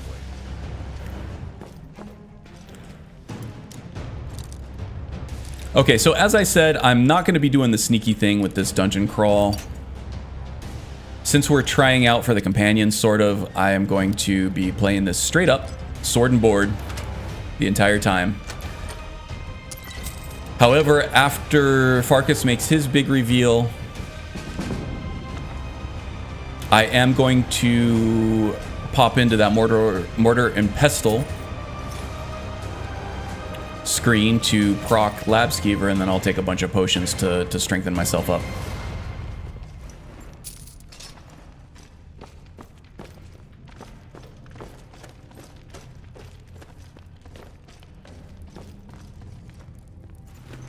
Be careful around the burial stones. I don't want to haul you back to Jorvaskr on my back.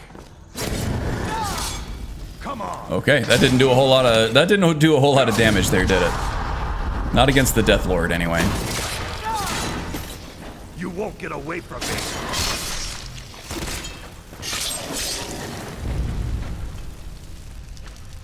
Okay. Watch out for the mage. Oh, that hurt.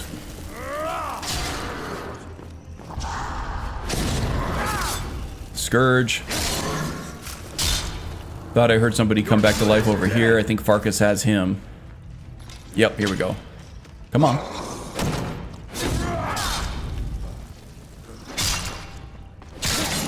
That was a weird animation getting back up there, huh? Nicely done. All right, not too bad. Not too bad.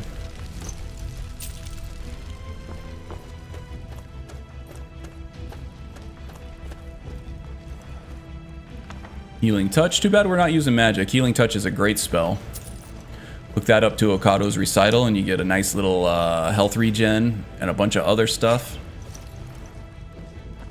For at least the first part of the battle. Okay, so far so good here, and we aren't even juiced up with our steroid potions here.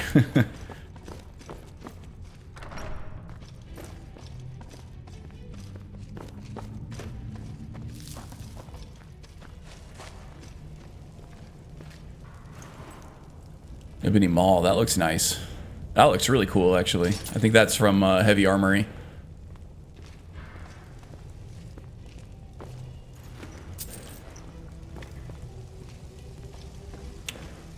Yeah, but speaking of mods, once I'm done with my astrologer build playthrough, I'm going to take some time to integrate the AE content, the CC content that's bundled with AE. I did buy the upgrade because it's well worth the price now. My biggest gripe with the Creation Club stuff was it's just terrible pricing for how simple those mods were. But now they're totally worth it. You get a ton of stuff in that AE upgrade. It's very much worth the price.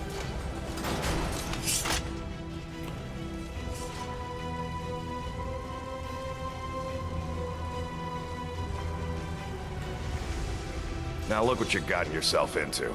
No worries, just sit tight. I'll find the release. All right. What was that? Uh-oh. It's time to die, dog. We knew you'd be Dog. Your mistake, companion. Which one is that? Doesn't matter. He wears that armor, he dies. Killing you will make for an excellent story. Well, I'm glad I'm not wearing that armor. None of you will be alive to tell it. The Skyforge weapon replacer is really cool. I really like the model that they use for the Skyforge stuff. Karn, can you give me some advice to play with Wildcat? Yeah, sure. Fire away. Do you have a specific question or you just want general advice?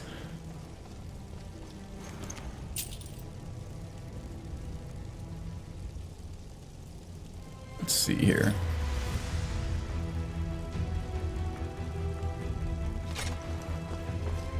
I hope I didn't scare you.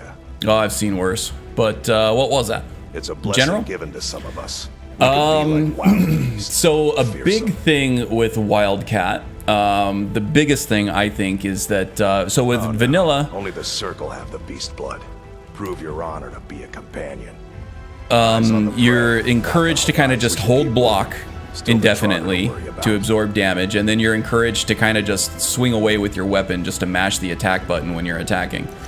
Wildcat does away with that completely.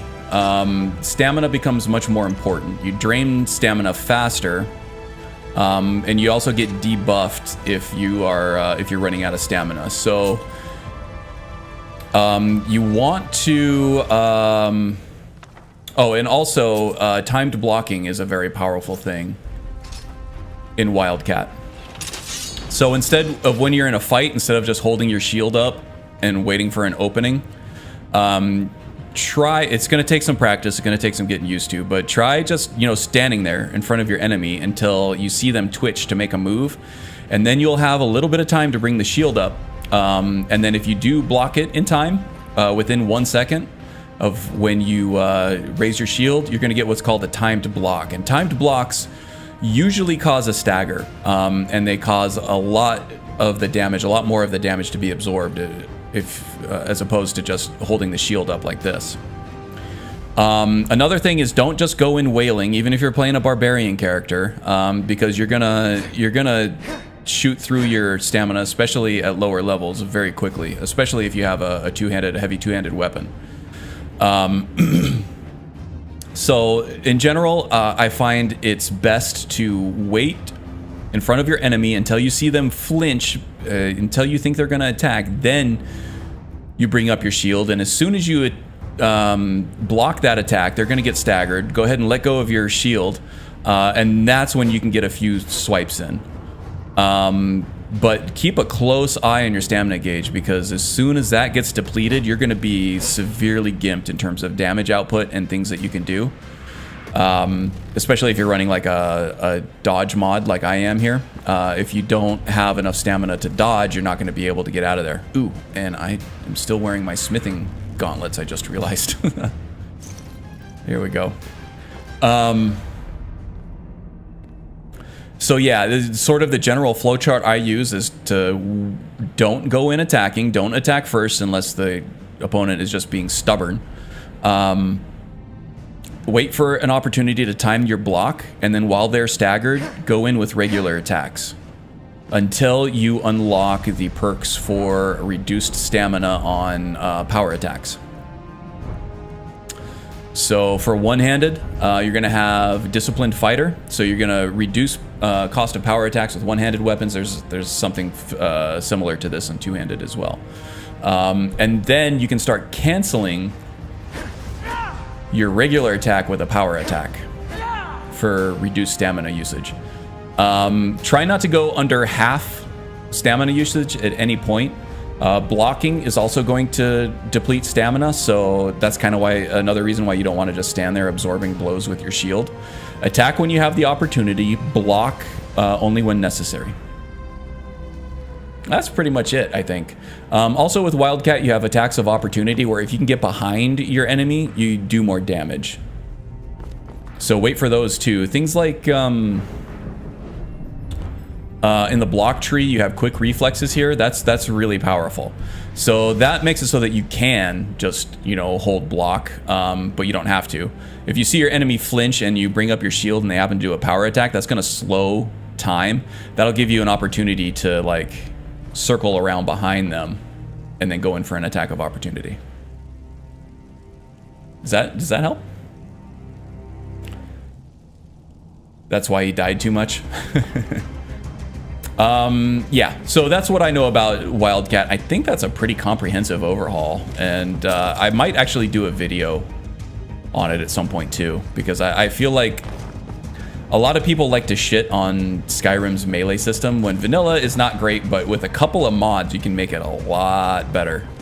And a lot of people still, with Wildcat installed, they still play like they do vanilla, and they are left underwhelmed. Oops, I did not buff myself up here. All right, well, let's do that on a more temporary basis here, and then once these guys are dead, hopefully when they're dead, we'll be able to proc Lab Skeever. Oops, I didn't mean to take both of those. Fortify light armor, fortify block.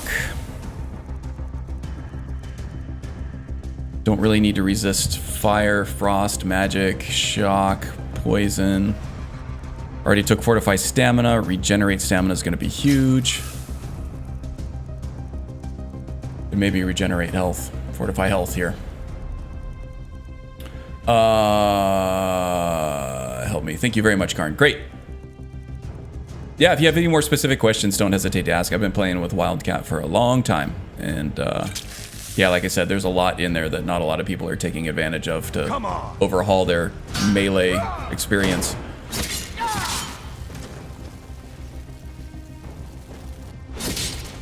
Now you see me using the TK dodge roll to get out of line of sight of the archers, because crossbows in this game are deadly. Now you're not gonna fight an enemy with crossbows unless you have a modded game like I do, that kind of messes with the leveled lists and touches enemies to give them different equipment or whatever. So you don't have to worry about it if for the most part.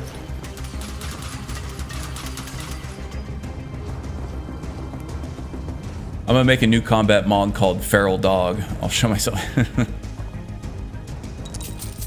Yeah, as long as it's not a domesticated animal, that's not gonna sound too fierce. But Feral Dog is pretty good.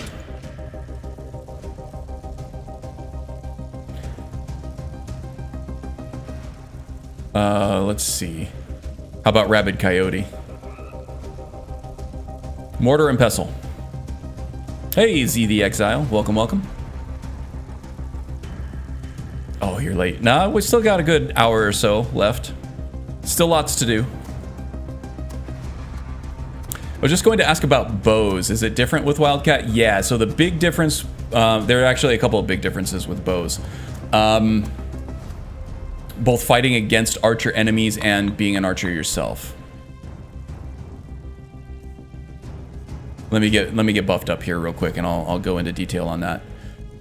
So there are two big differences with Wildcat and Archery. So the big one for the player character is that holding a drawn bow is going to drain stamina, and as we've talked about, stamina is very important with Wildcat.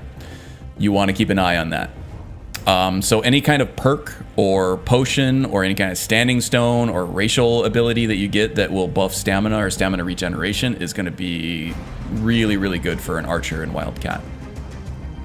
The other thing is that either an enemy or a player character, if you have a bow drawn or are drawing in the process of drawing the bow and you get hit, it's going to cause a stagger immediately. So if you see your enemy start to pull back on their bow, try to run in right away for a shot, get a shot, and if you do hit them, it'll cause them to stagger, so they won't be able to get their shot off, and then they get opened up for more. So it's not going to affect too much with sneak archery, right? If you're hidden, then you don't need the stamina as much, but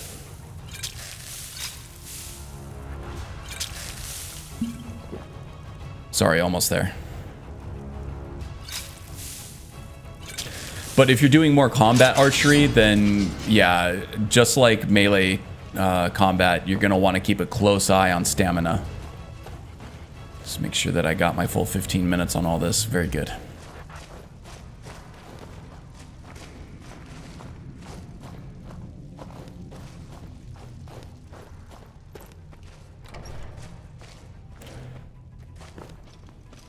So combat archery, in order, you want to do everything you can to avoid getting hit while you're drawing that bow, right?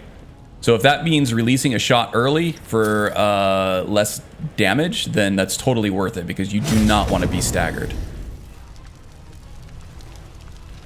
You're going to take extra damage because you're going to be staggered. You're not going to be able to defend yourself, and you're going to waste the stamina that it took to draw that shot. Okay, I've actually died here before, so let's be careful here. We can use Lucy in here.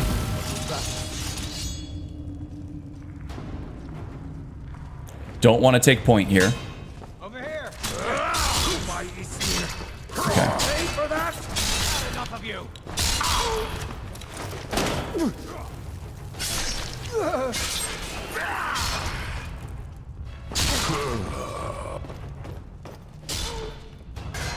Victory or solid down. That's it. That's all you've got. You won't get away from me. There we go. Okay, well, I feel redeemed now for, it wasn't the Brown Knight, it was our Altmer Barbarian months and months ago that died in this spot. But we made it through it this time. Redeemed! We got botted, take cover. Man, I always feel proud of my little old dinky stream whenever I get bots on it. I feel like I've made it somehow, you know?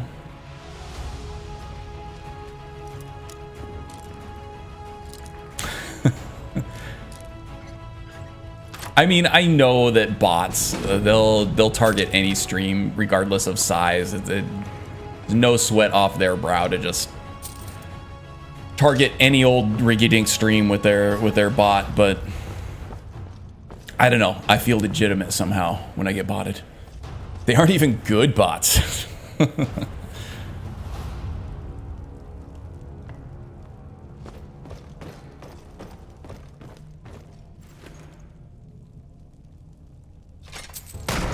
Whoa! Okay, that scared me.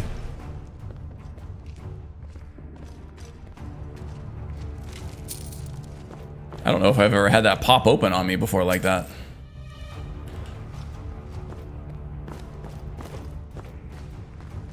Okay, get comfortable, guys. I'm unlocking this master lock at level 17 lockpicking. I only have 85 picks to go through too. Of course, the only good bots have an auto prefix along with the predilection for rolling out. Ah, true. They are both optimal and prime.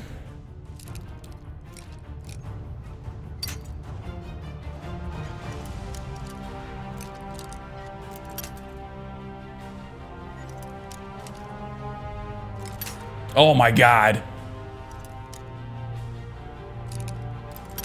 Now, this is just, I can't, this is a pride thing now. I'm not gonna let the lock win. That's all this is. I probably don't even need what's ever in here. It's probably gonna be completely disappointing, whatever I do get out of here.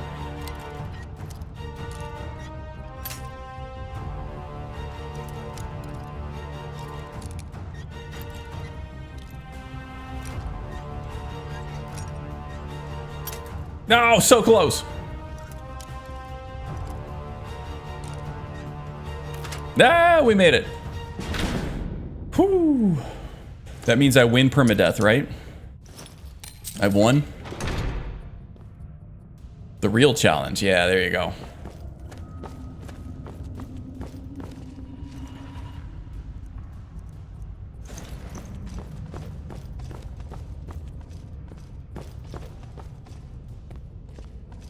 How am I doing on my buffs? Still got between 12 and 13 minutes left. Not bad. Ugh. My posture's been terrible and my back is barking at me for it now. Antique glass sword. Probably worth a pretty penny.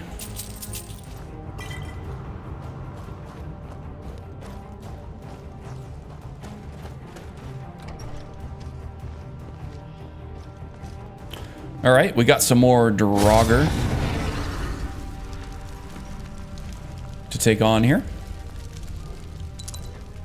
This will make Meridia happy, I think.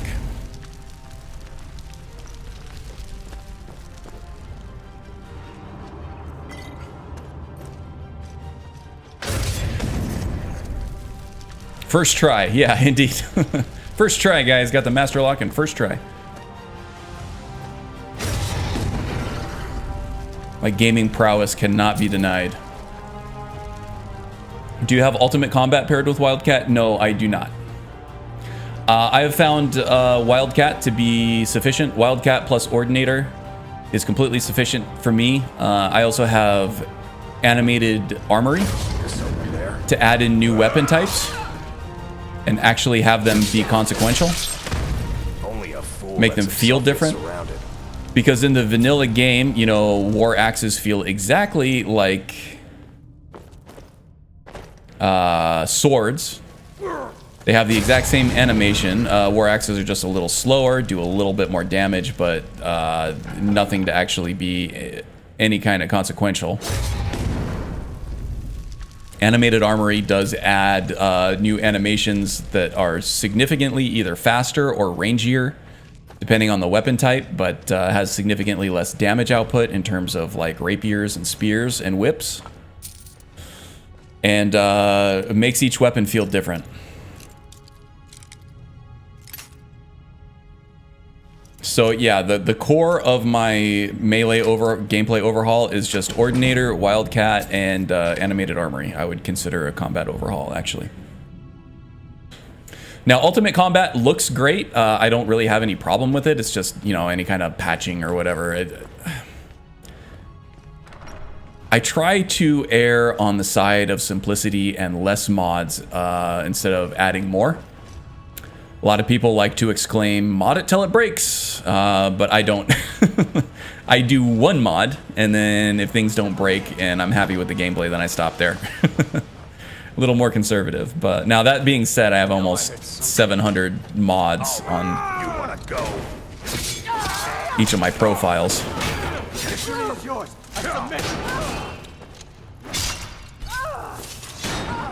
Okay, now that crossbowman is the scariest one here.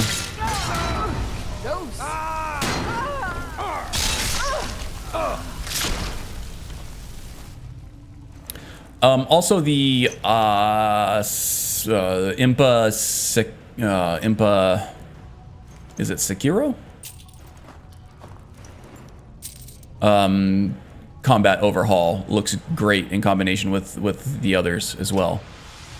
So that's one that I kind of thought about adding because I love that posture system and the parries from the Sekiro game.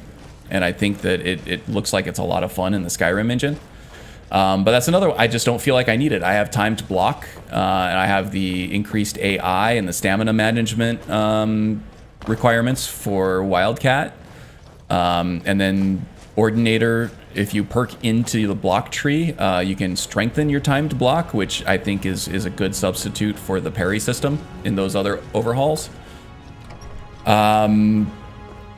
Directional damage, like head damage and things like that, in my opinion, don't work as well in the Skyrim engine. They're all kind of script laggy. I don't like the delay it takes between when you actually hit the guy and when the directional damage modifier actually kicks in. Nicely done. It takes me out of the game. So yeah, once I find something that I'm happy with, I tend to stick with it, and I try to stick with it on the side of, like I said, err on the side of simplicity. Break all the things. MCO and the new stuff are fantastic, by the way. MCO, is that melee combat overhaul?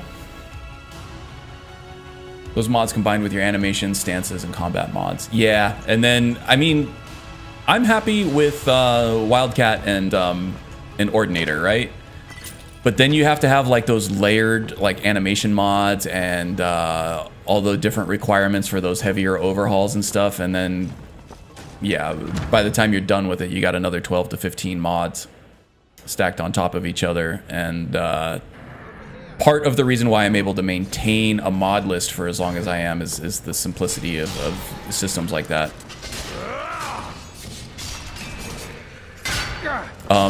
Also, things like the Sekiro combat mod, they kind of trivialize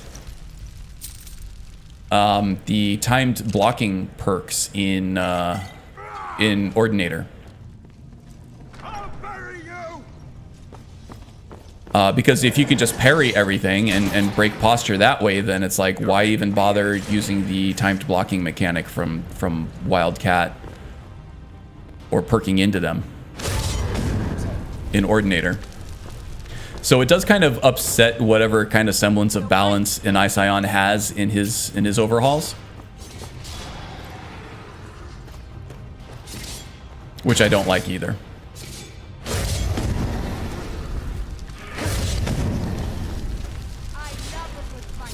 Okay, so the flank is taken care of. How are we doing on...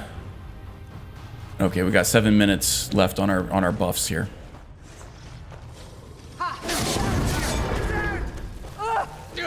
That it? That's your best? All right, come on. Okay, took a shot from someone here. Nice hat, idiot.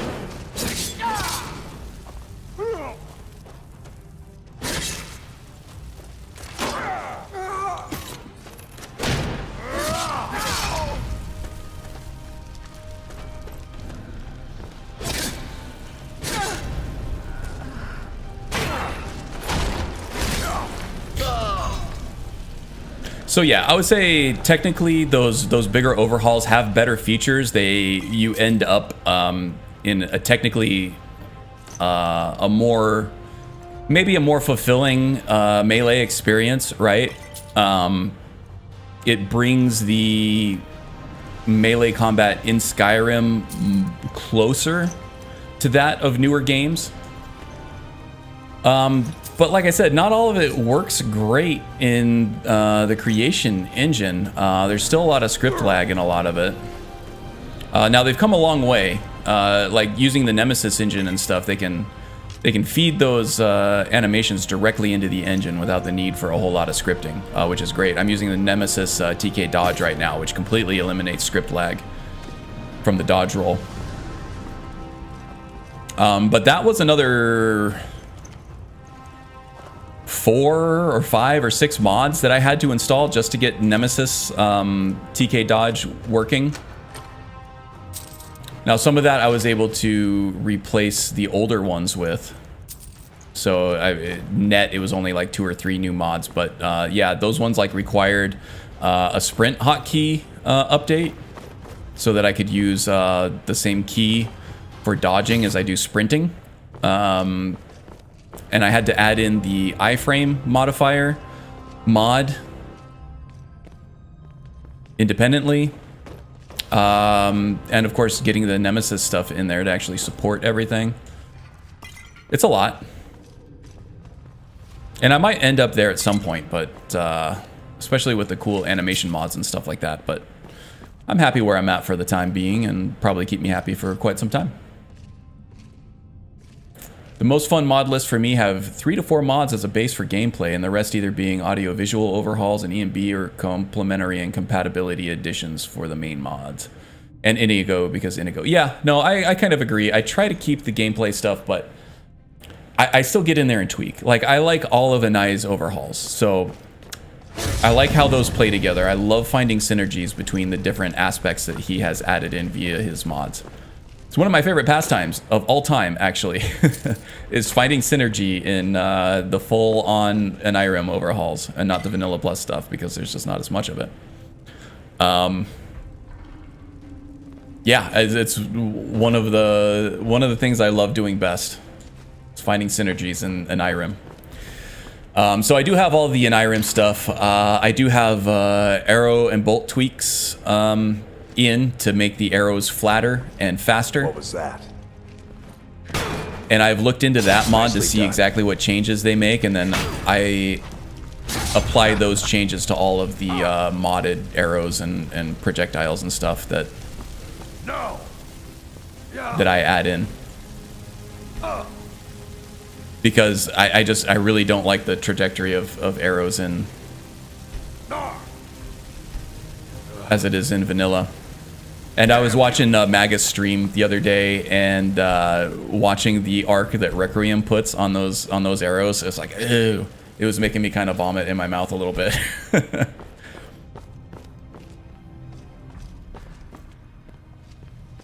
But again, I mean, you can't change that without changing the balance that the Requiem authors had in mind when they decided to make arrows behave that way, right?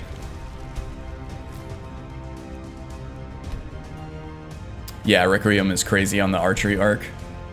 You get used to it eventually, right? Like, I got completely used to the vanilla arc when I was playing on console. And you get to where it becomes like an art, you know, manipulating that flight arc to make these crazy shots. And there was an old YouTuber by the name of Seth for Life. He was like the original Stealth Gamer BR guy for Skyrim.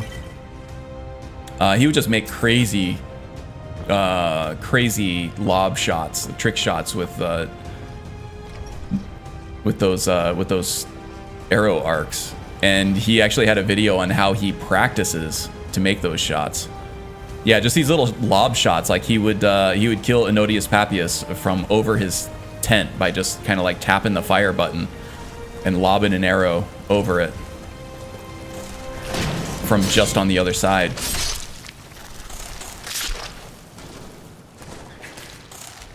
Ooh, got bit.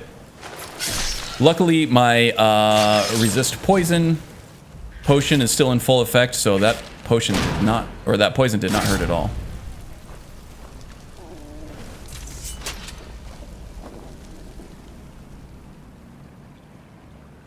Hey, at least it's better than the vanilla arc.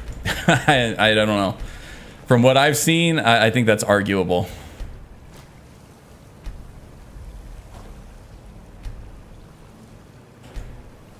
I think it makes more sense. Like, it flattens out the launch angle, right? That's a big thing.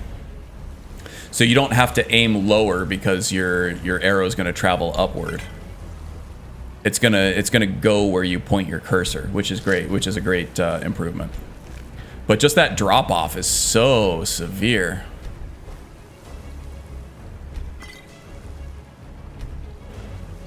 Like, I've shot some arrows before, and I've shot them I've shot some crappy arrows from some crappy bows, and I've never seen an arrow travel like that before. It's not good. Let's see here. I got to get rid of some shit. Don't need the Einherjar stuff. I also didn't have any archery perks when you saw that. Okay, so that's the thing, right? Is that they probably have modified the arrow trajectory with like perks in mind that we're supposed to change that later, which I totally get. It's fine. Not my cup of tea, really, but it's fine. I can see where the balance comes in and all that, and why people do like it. I get it.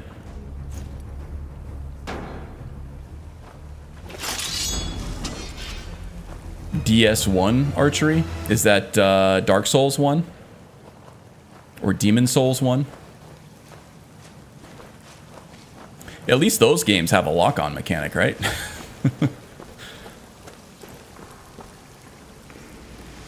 Trajectory does smooth out a bit. Crossbow is a lot better to use, but slow to load. Yeah, and as it should be.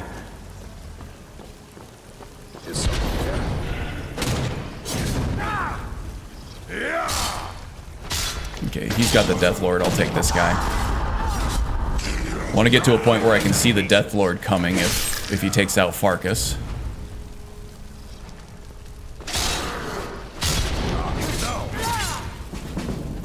Yeah, see, I do a lot more damage if I'm going from behind there. That's a Wildcat thing. There's lock on for Skyrim as well, archery and magic. Yeah, it's not as strong and it's not explicit, but it's there. It's more like an auto aim than it is a lock on. But they do only target one enemy at a time behind the scenes. You just don't get to see any visual representation of it. Which is why if you do like a sideways power attack without that perk, you're only going to hit one enemy at a time instead of all of them. That behind-the-scenes invisible system is actually what makes things like true directional movement with the lock-on system a reality. Makes them a possibility. That glass battle axe is nice, but it's a little too heavy. So yeah, I'm kind of conflicted on lock-on mods for Skyrim. Because on the one hand, it makes it explicit what enemy or what character you are targeting, because oftentimes you are pointing directly at an enemy, but you'll hit a follower instead.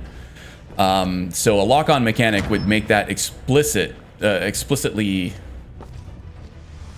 noticeable. You'd have an explicit visual representation of what enemy you're going to hit when you pull the trigger. The other thing is it feels distinctly un-Elder Scrolls or un-Skyrim to have that there. It changes a lot for the look and the feel of the game. Okay, Marin's not Dragonborn, so he can't read the word walls here. That is courtesy of Skyrim Unbound. Okay. Farkas.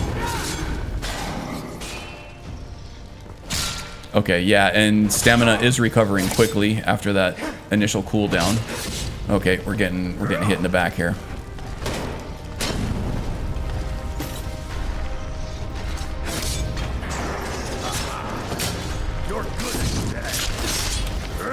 And our light armor fortification potions are really doing a lot of heavy lifting here. I don't want to take a shot from a Scourge on purpose, but once we have our regular Draugr, see, like that barely took any damage.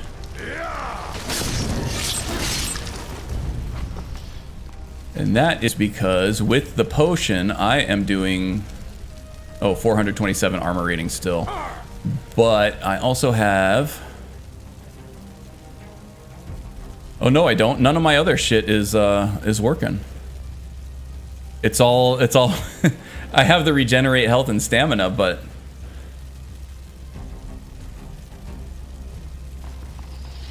that's all just armor, huh?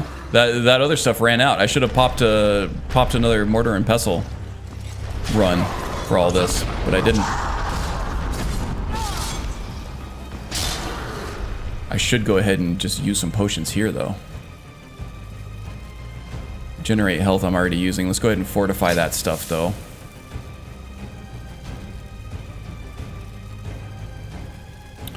Fortify block. Fortify one-handed. Fortify light armor. Sneak we don't need. Fortify stamina. Here we go. Now, how's our armor rating doing here? 464 as of 442, so not crazy. And I am on legendary difficulty here. Always legendary. Just that armor rating is beast right now. Combination of alchemy and smithing has allowed me to have a huge armor rating at a relatively low level. Swallow your shout there. Out. Okay, that one got me.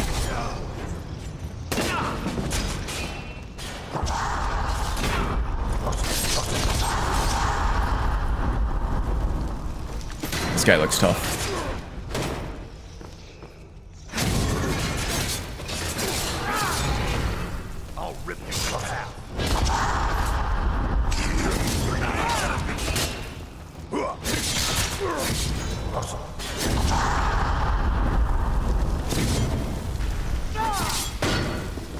Victory is yours. I submit. Lots of shouting.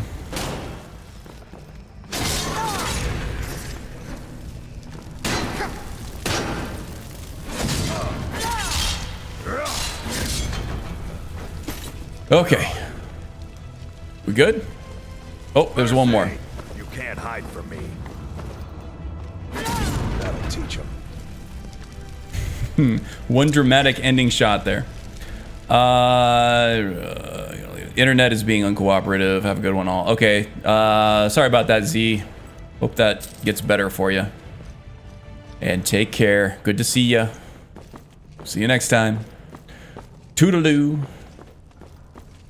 Bye-bye.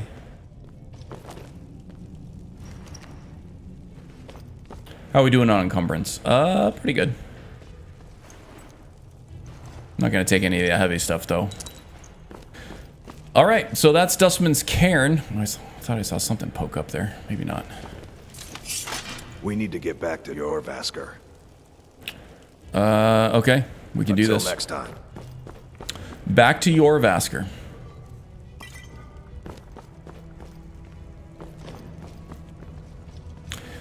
Hello, Mr. Wolfie.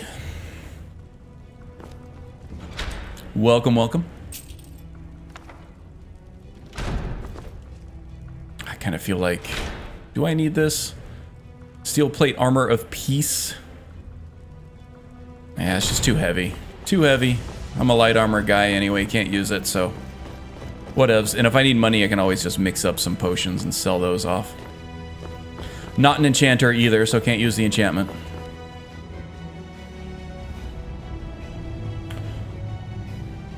Okay, so these were all the main goals that I wanted to do for the stream. I wonder if maybe we should take on Vollenrude now, because Magus was talking about Vollenrude and Kvenel, the tongue,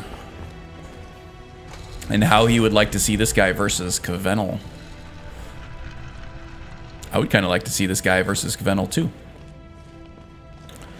So why don't we do that? We'll take a pit stop at Jorvasker. And then we'll head to Vollenrude.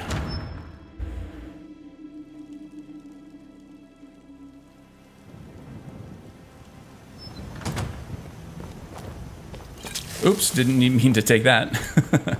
I'm using this Xbox Elite controller with like the paddles on the back here. And I guess you can't see them really well in the light, but there are these little triggers on the back next to the handles. So if I adjust the controller in just a certain way, it triggers one of those paddles that is mapped to a hotkey, and one of them happens to be mapped to the hotkey I have set for potions, just so I can take a healing potion in the heat of battle without taking my thumb off of the left stick.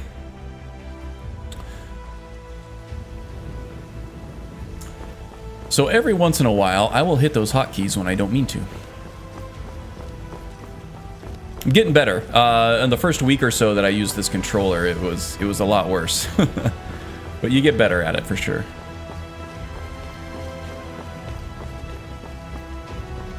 Heading back to your Whisker.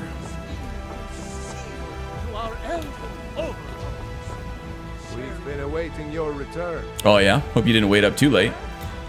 Why are you waiting for me? Come, follow me. Follow Vilcus. I am following Vilcus. We have a little bit of a ceremony, and then I'm just going to fast travel back up to Vollenrude because we've already been there for the Dark Brotherhood quest line.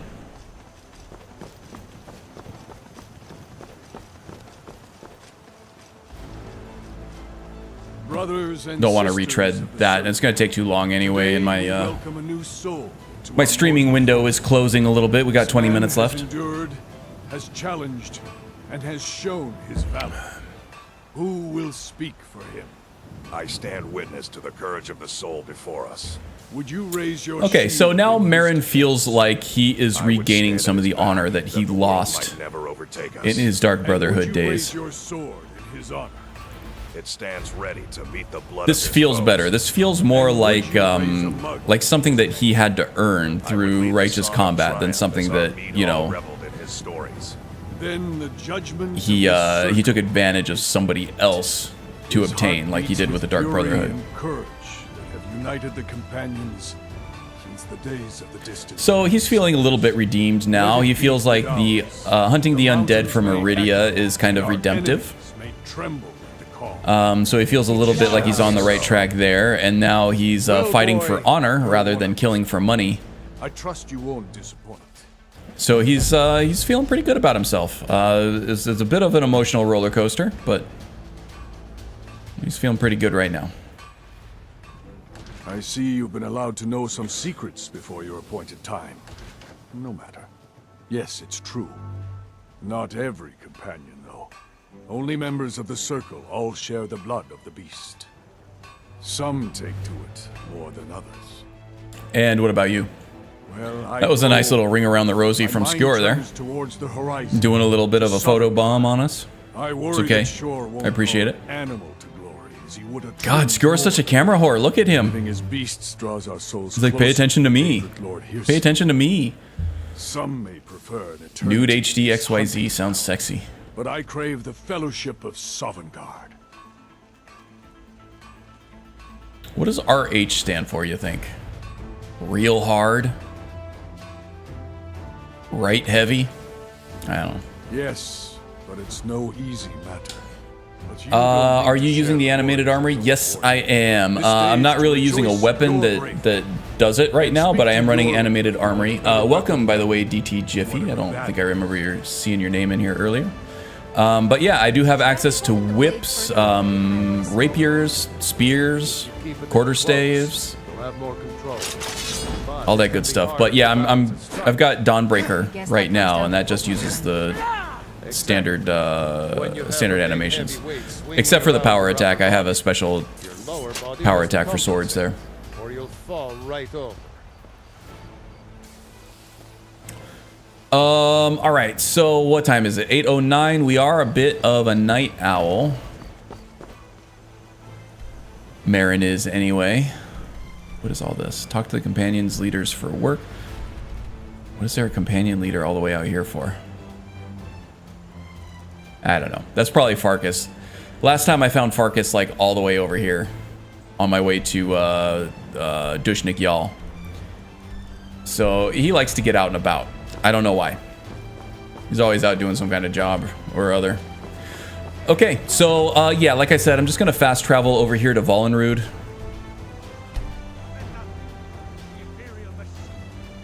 Because we've trodden this road before, and yeah, I'm just trying to save time.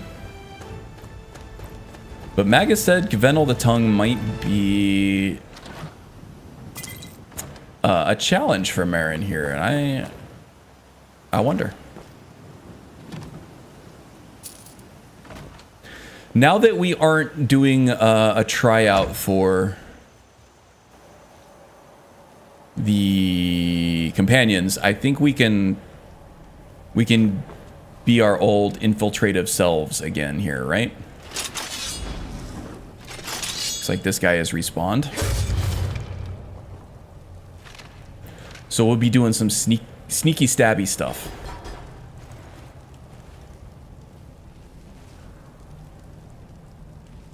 Darkness is still an issue.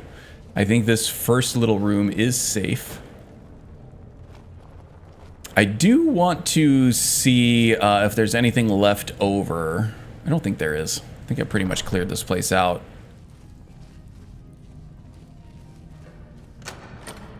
Nope, that got restocked. Whoa! Rexus. Okay. Scared the crap out of me. That's Amon's hired muscle. I don't know why he's still hanging out over here, but whatever. Don't need to deal with him anymore. Were there 2 of them? I did that on phone. There, 1, 2, 3, 4, 5 of them. Looks like you deleted, 4 of them. Oh, and hey, the wind dropped in. Bans fast travel. Uh-oh.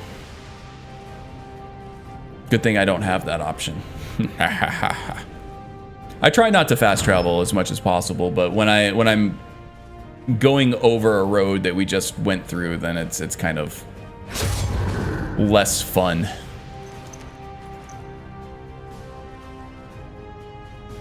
Unless you have the wind's sense of direction, then it's always an adventure.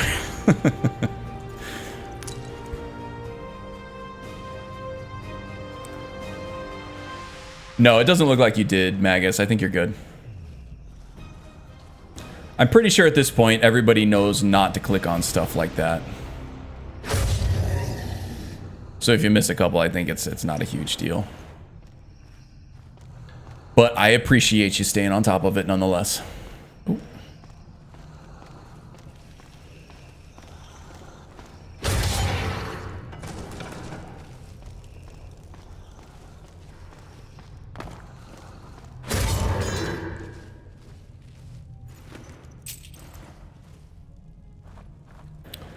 Okay, so far so good.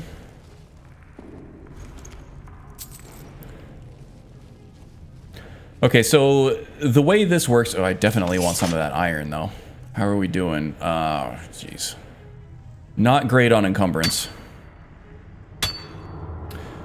I fast travel regularly. I should let go of that habit. Yeah, I wouldn't feel bad if you do fast travel. Sometimes...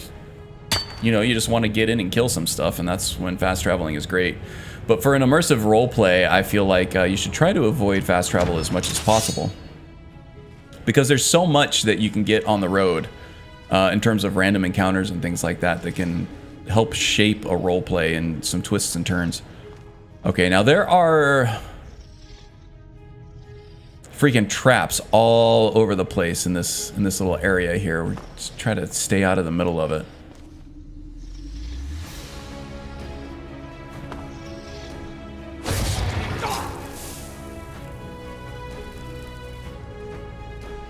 So yeah, we're looking for these 2 ceremonial weapons that we can use to unlock the main doors to the big bad at the end here.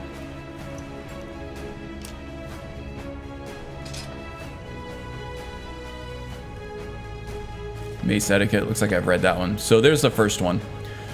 Ceremonial axe. And then there's a ceremonial sword, and then we use those as keys to open the main area where a Death Overlord, I think he's even ethereal, he's ghostly, by the name of Gvenel the Tongue. He's a tough boss. Wields the actual weapons, Iduj and Okun. No, Okun is, I don't remember. Iduj and something else. That are not just the ceremonial replicas, but the actual items that, you know, late game they're not great, but on the end of a dungeon boss they can be pretty rough. Okay, so let's use the ceremonial axe over here on the door to drop that off. Boom. And then we still need the sword to open this door. Take the salt pile and the bone meal, though. Oh, that's troll fat. Even better. Summon Hilda?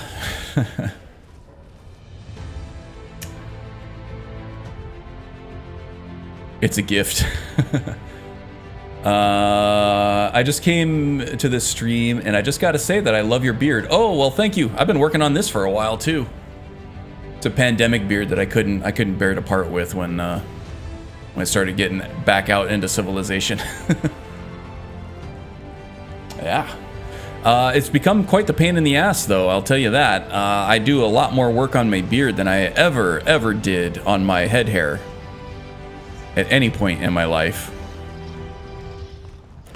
I have like 3 different brushes and combs that I use on this thing on a daily basis. I have a special conditioner and shampoo that I use on it, and I also have a special oil that I use to tame it and to keep the skin underneath it moist. And I gotta trim it on a regular basis, otherwise it gets real crazy. But yeah, I like it. I always wanted like a really long, badass beard, and I finally have one for once in my life. And my wife hates the shit out of it. She hates anything having to do with the beard. She hates anytime anybody compliments me on it, which is all the time. We go out and about, and they're like, "Hey, man, awesome beard," and I'm like, "Oh, thank you." And my wife like audibly rolls her eyes. And almost does an entire cartwheel because she's rolling her eyes so hard it like shifts into her entire body. So yeah, there are drawbacks, but I like it. And welcome aboard there, Anzu. Special dwarven oil. Yeah, it's really slick and lubey. If I go beard first, I can go all the way down a slip and slide without any water.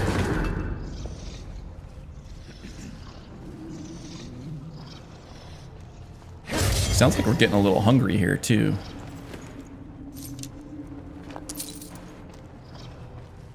One more dude up there.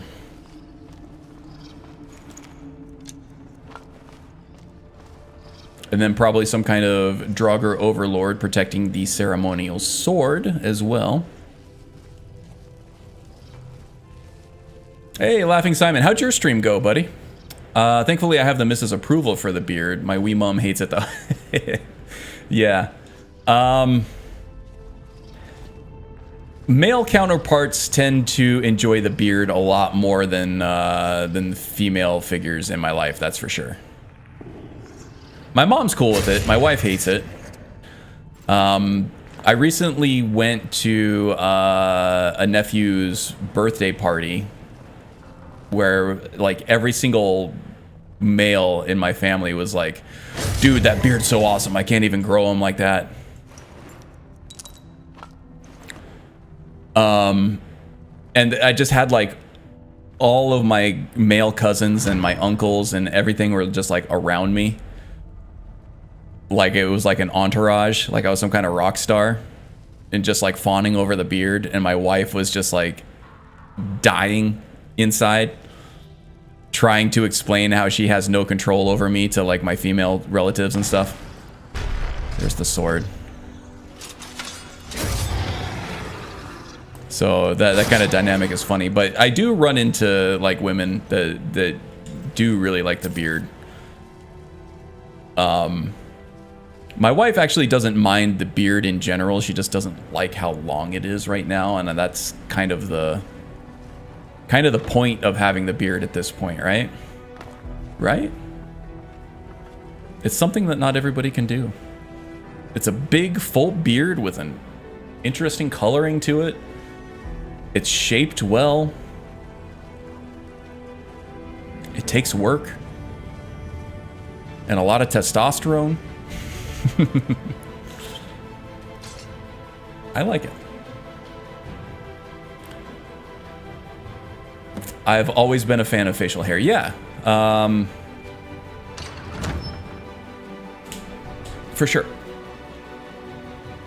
Now, at this point in my life, I'm not trying to do any chick magnet stuff, right? That's not a priority of mine anymore. I'm married. My testosterone levels are not what they were 10 years ago. Not even close.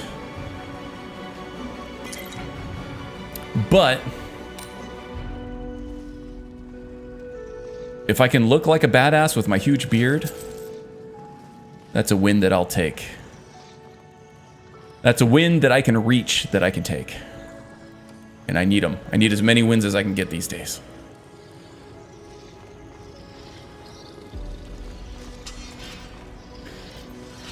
You can still keep it, just trim it. Yeah. That's what my wife says all the time. She says, I like the beard, it's just crazy right now. Just trim it down like 4 or 5 or 6 inches. And I'm like, well, it's not the point. It's not the same beard at that point.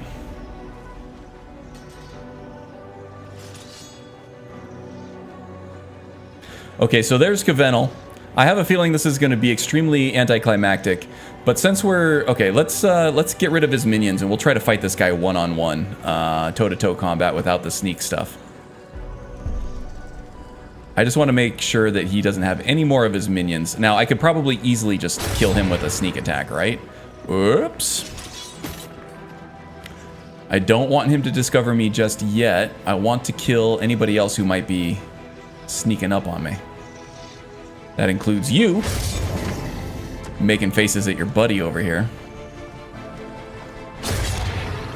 And the buddy himself. Okay. So now I think that Kavenel's the only one left, and I want to take him on in single combat, right? If you trim it until it's gone, you can keep it. Exactly.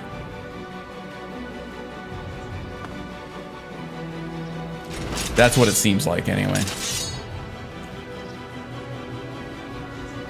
So Simon, what was it you were playing on your stream? Did you say you were playing Stalker or something else? You were trying to mod out on there?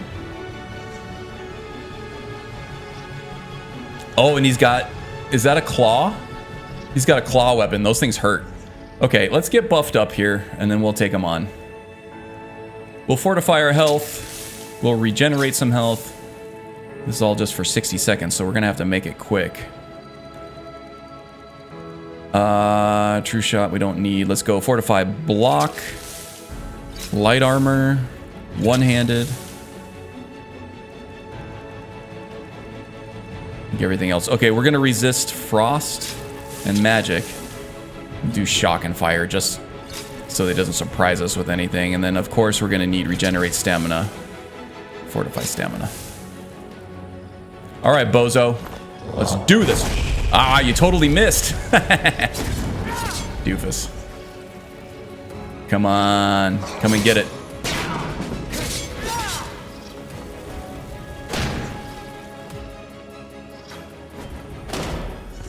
He tried to Shoryuken me. Did you see that? Went for the old dragon punch. Silenced tongues. Eduge and Oken, I was way off.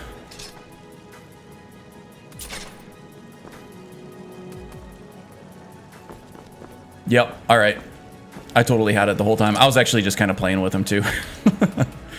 Yeah, alchemy's too strong.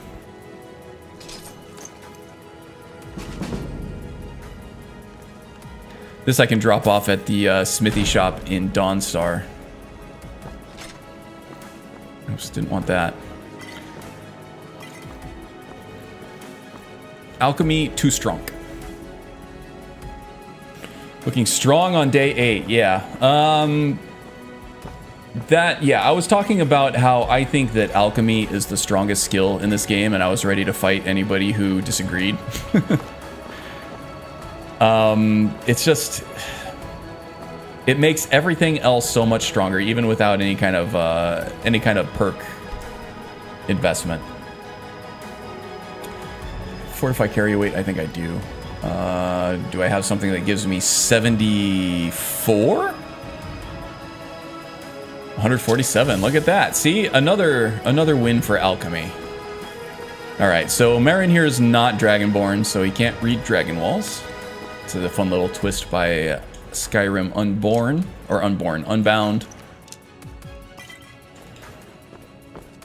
Skyrim the Fetus Edition.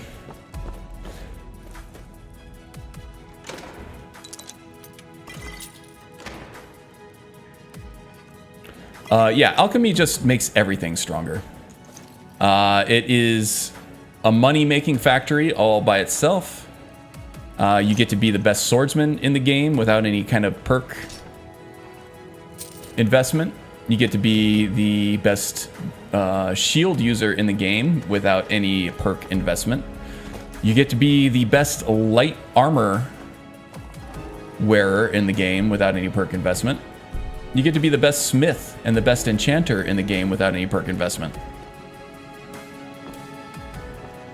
So yeah, anybody who says alchemy is not the strongest thing in the game, they're either lying to you or they're lying to themselves.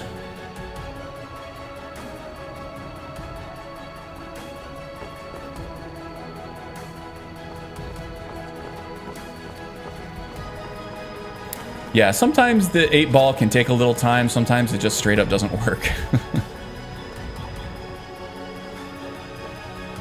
That's the wrong way. Okay, well, there is Volenrud, done and dusted. Mischief managed. Hedic Volinar. Oh, I have his journal. We can read that. Get a little bit of backstory on the crap we just did here. But it does ask for a time investment, so at least it isn't free. Yeah, for sure. It does take some time to, you know, get the levels going and to get the perks from the levels to really kick in. But even without any perk investment in the tree itself, even if you have just like 100 level alchemy, you can still create very, very strong potions. But the scout, being quite the strong alchemist anyway, he can make himself stronger in all kinds of ways. Okay. I'm done. Look at that. 201. So that, I think, does it for this stream. Don't know what we'll do next time. I'll have a week to think about it, though, right? Well, thanks, everybody, for dropping in and at least, you know, saying hi and hanging out for a little bit and sharing some of my favorite game on a Saturday, either morning or evening, depending on where in the world you are. Scouts typically alchemy masters. Yeah, so scouts, they do sneak, one-handed, block, light armor, and alchemy, and something else. Smithing.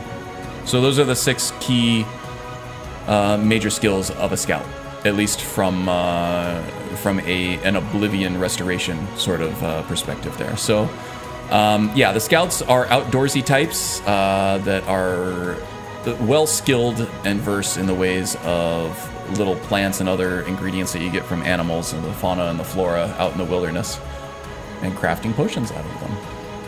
One of their big strengths.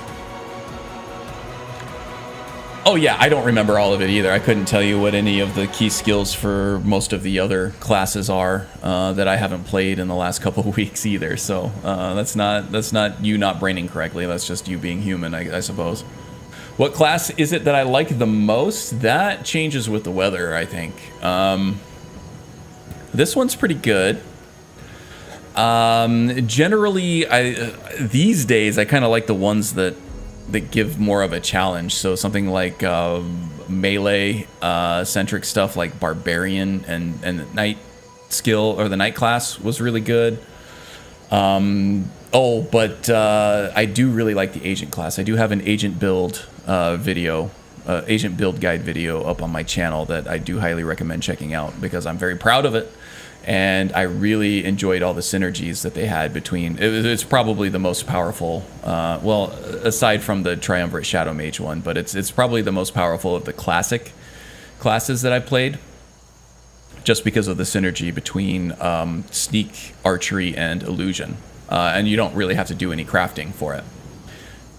So you don't get any of the tedium of finding materials and leveling up non-combat skills. Yeah, so maybe the Agent one is my favorite. Agent, Barbarian, good stuff.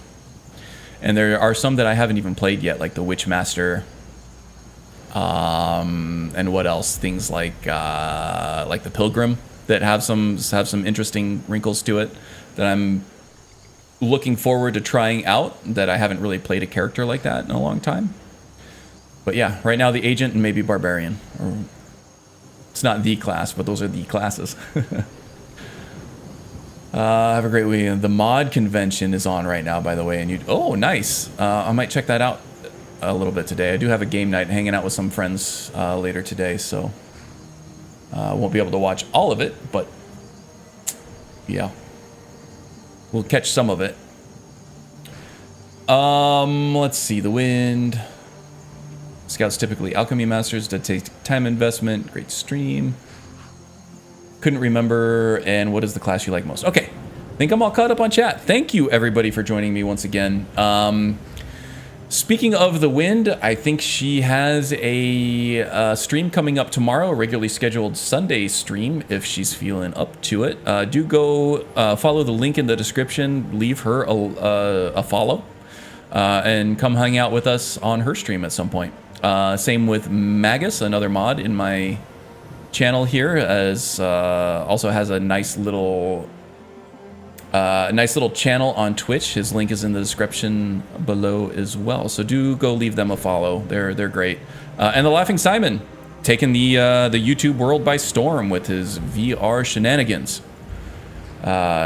Always love whenever he puts out a new video, and he also does some streaming on Twitch as well. I think he just got done with his own stream, doing some stuff.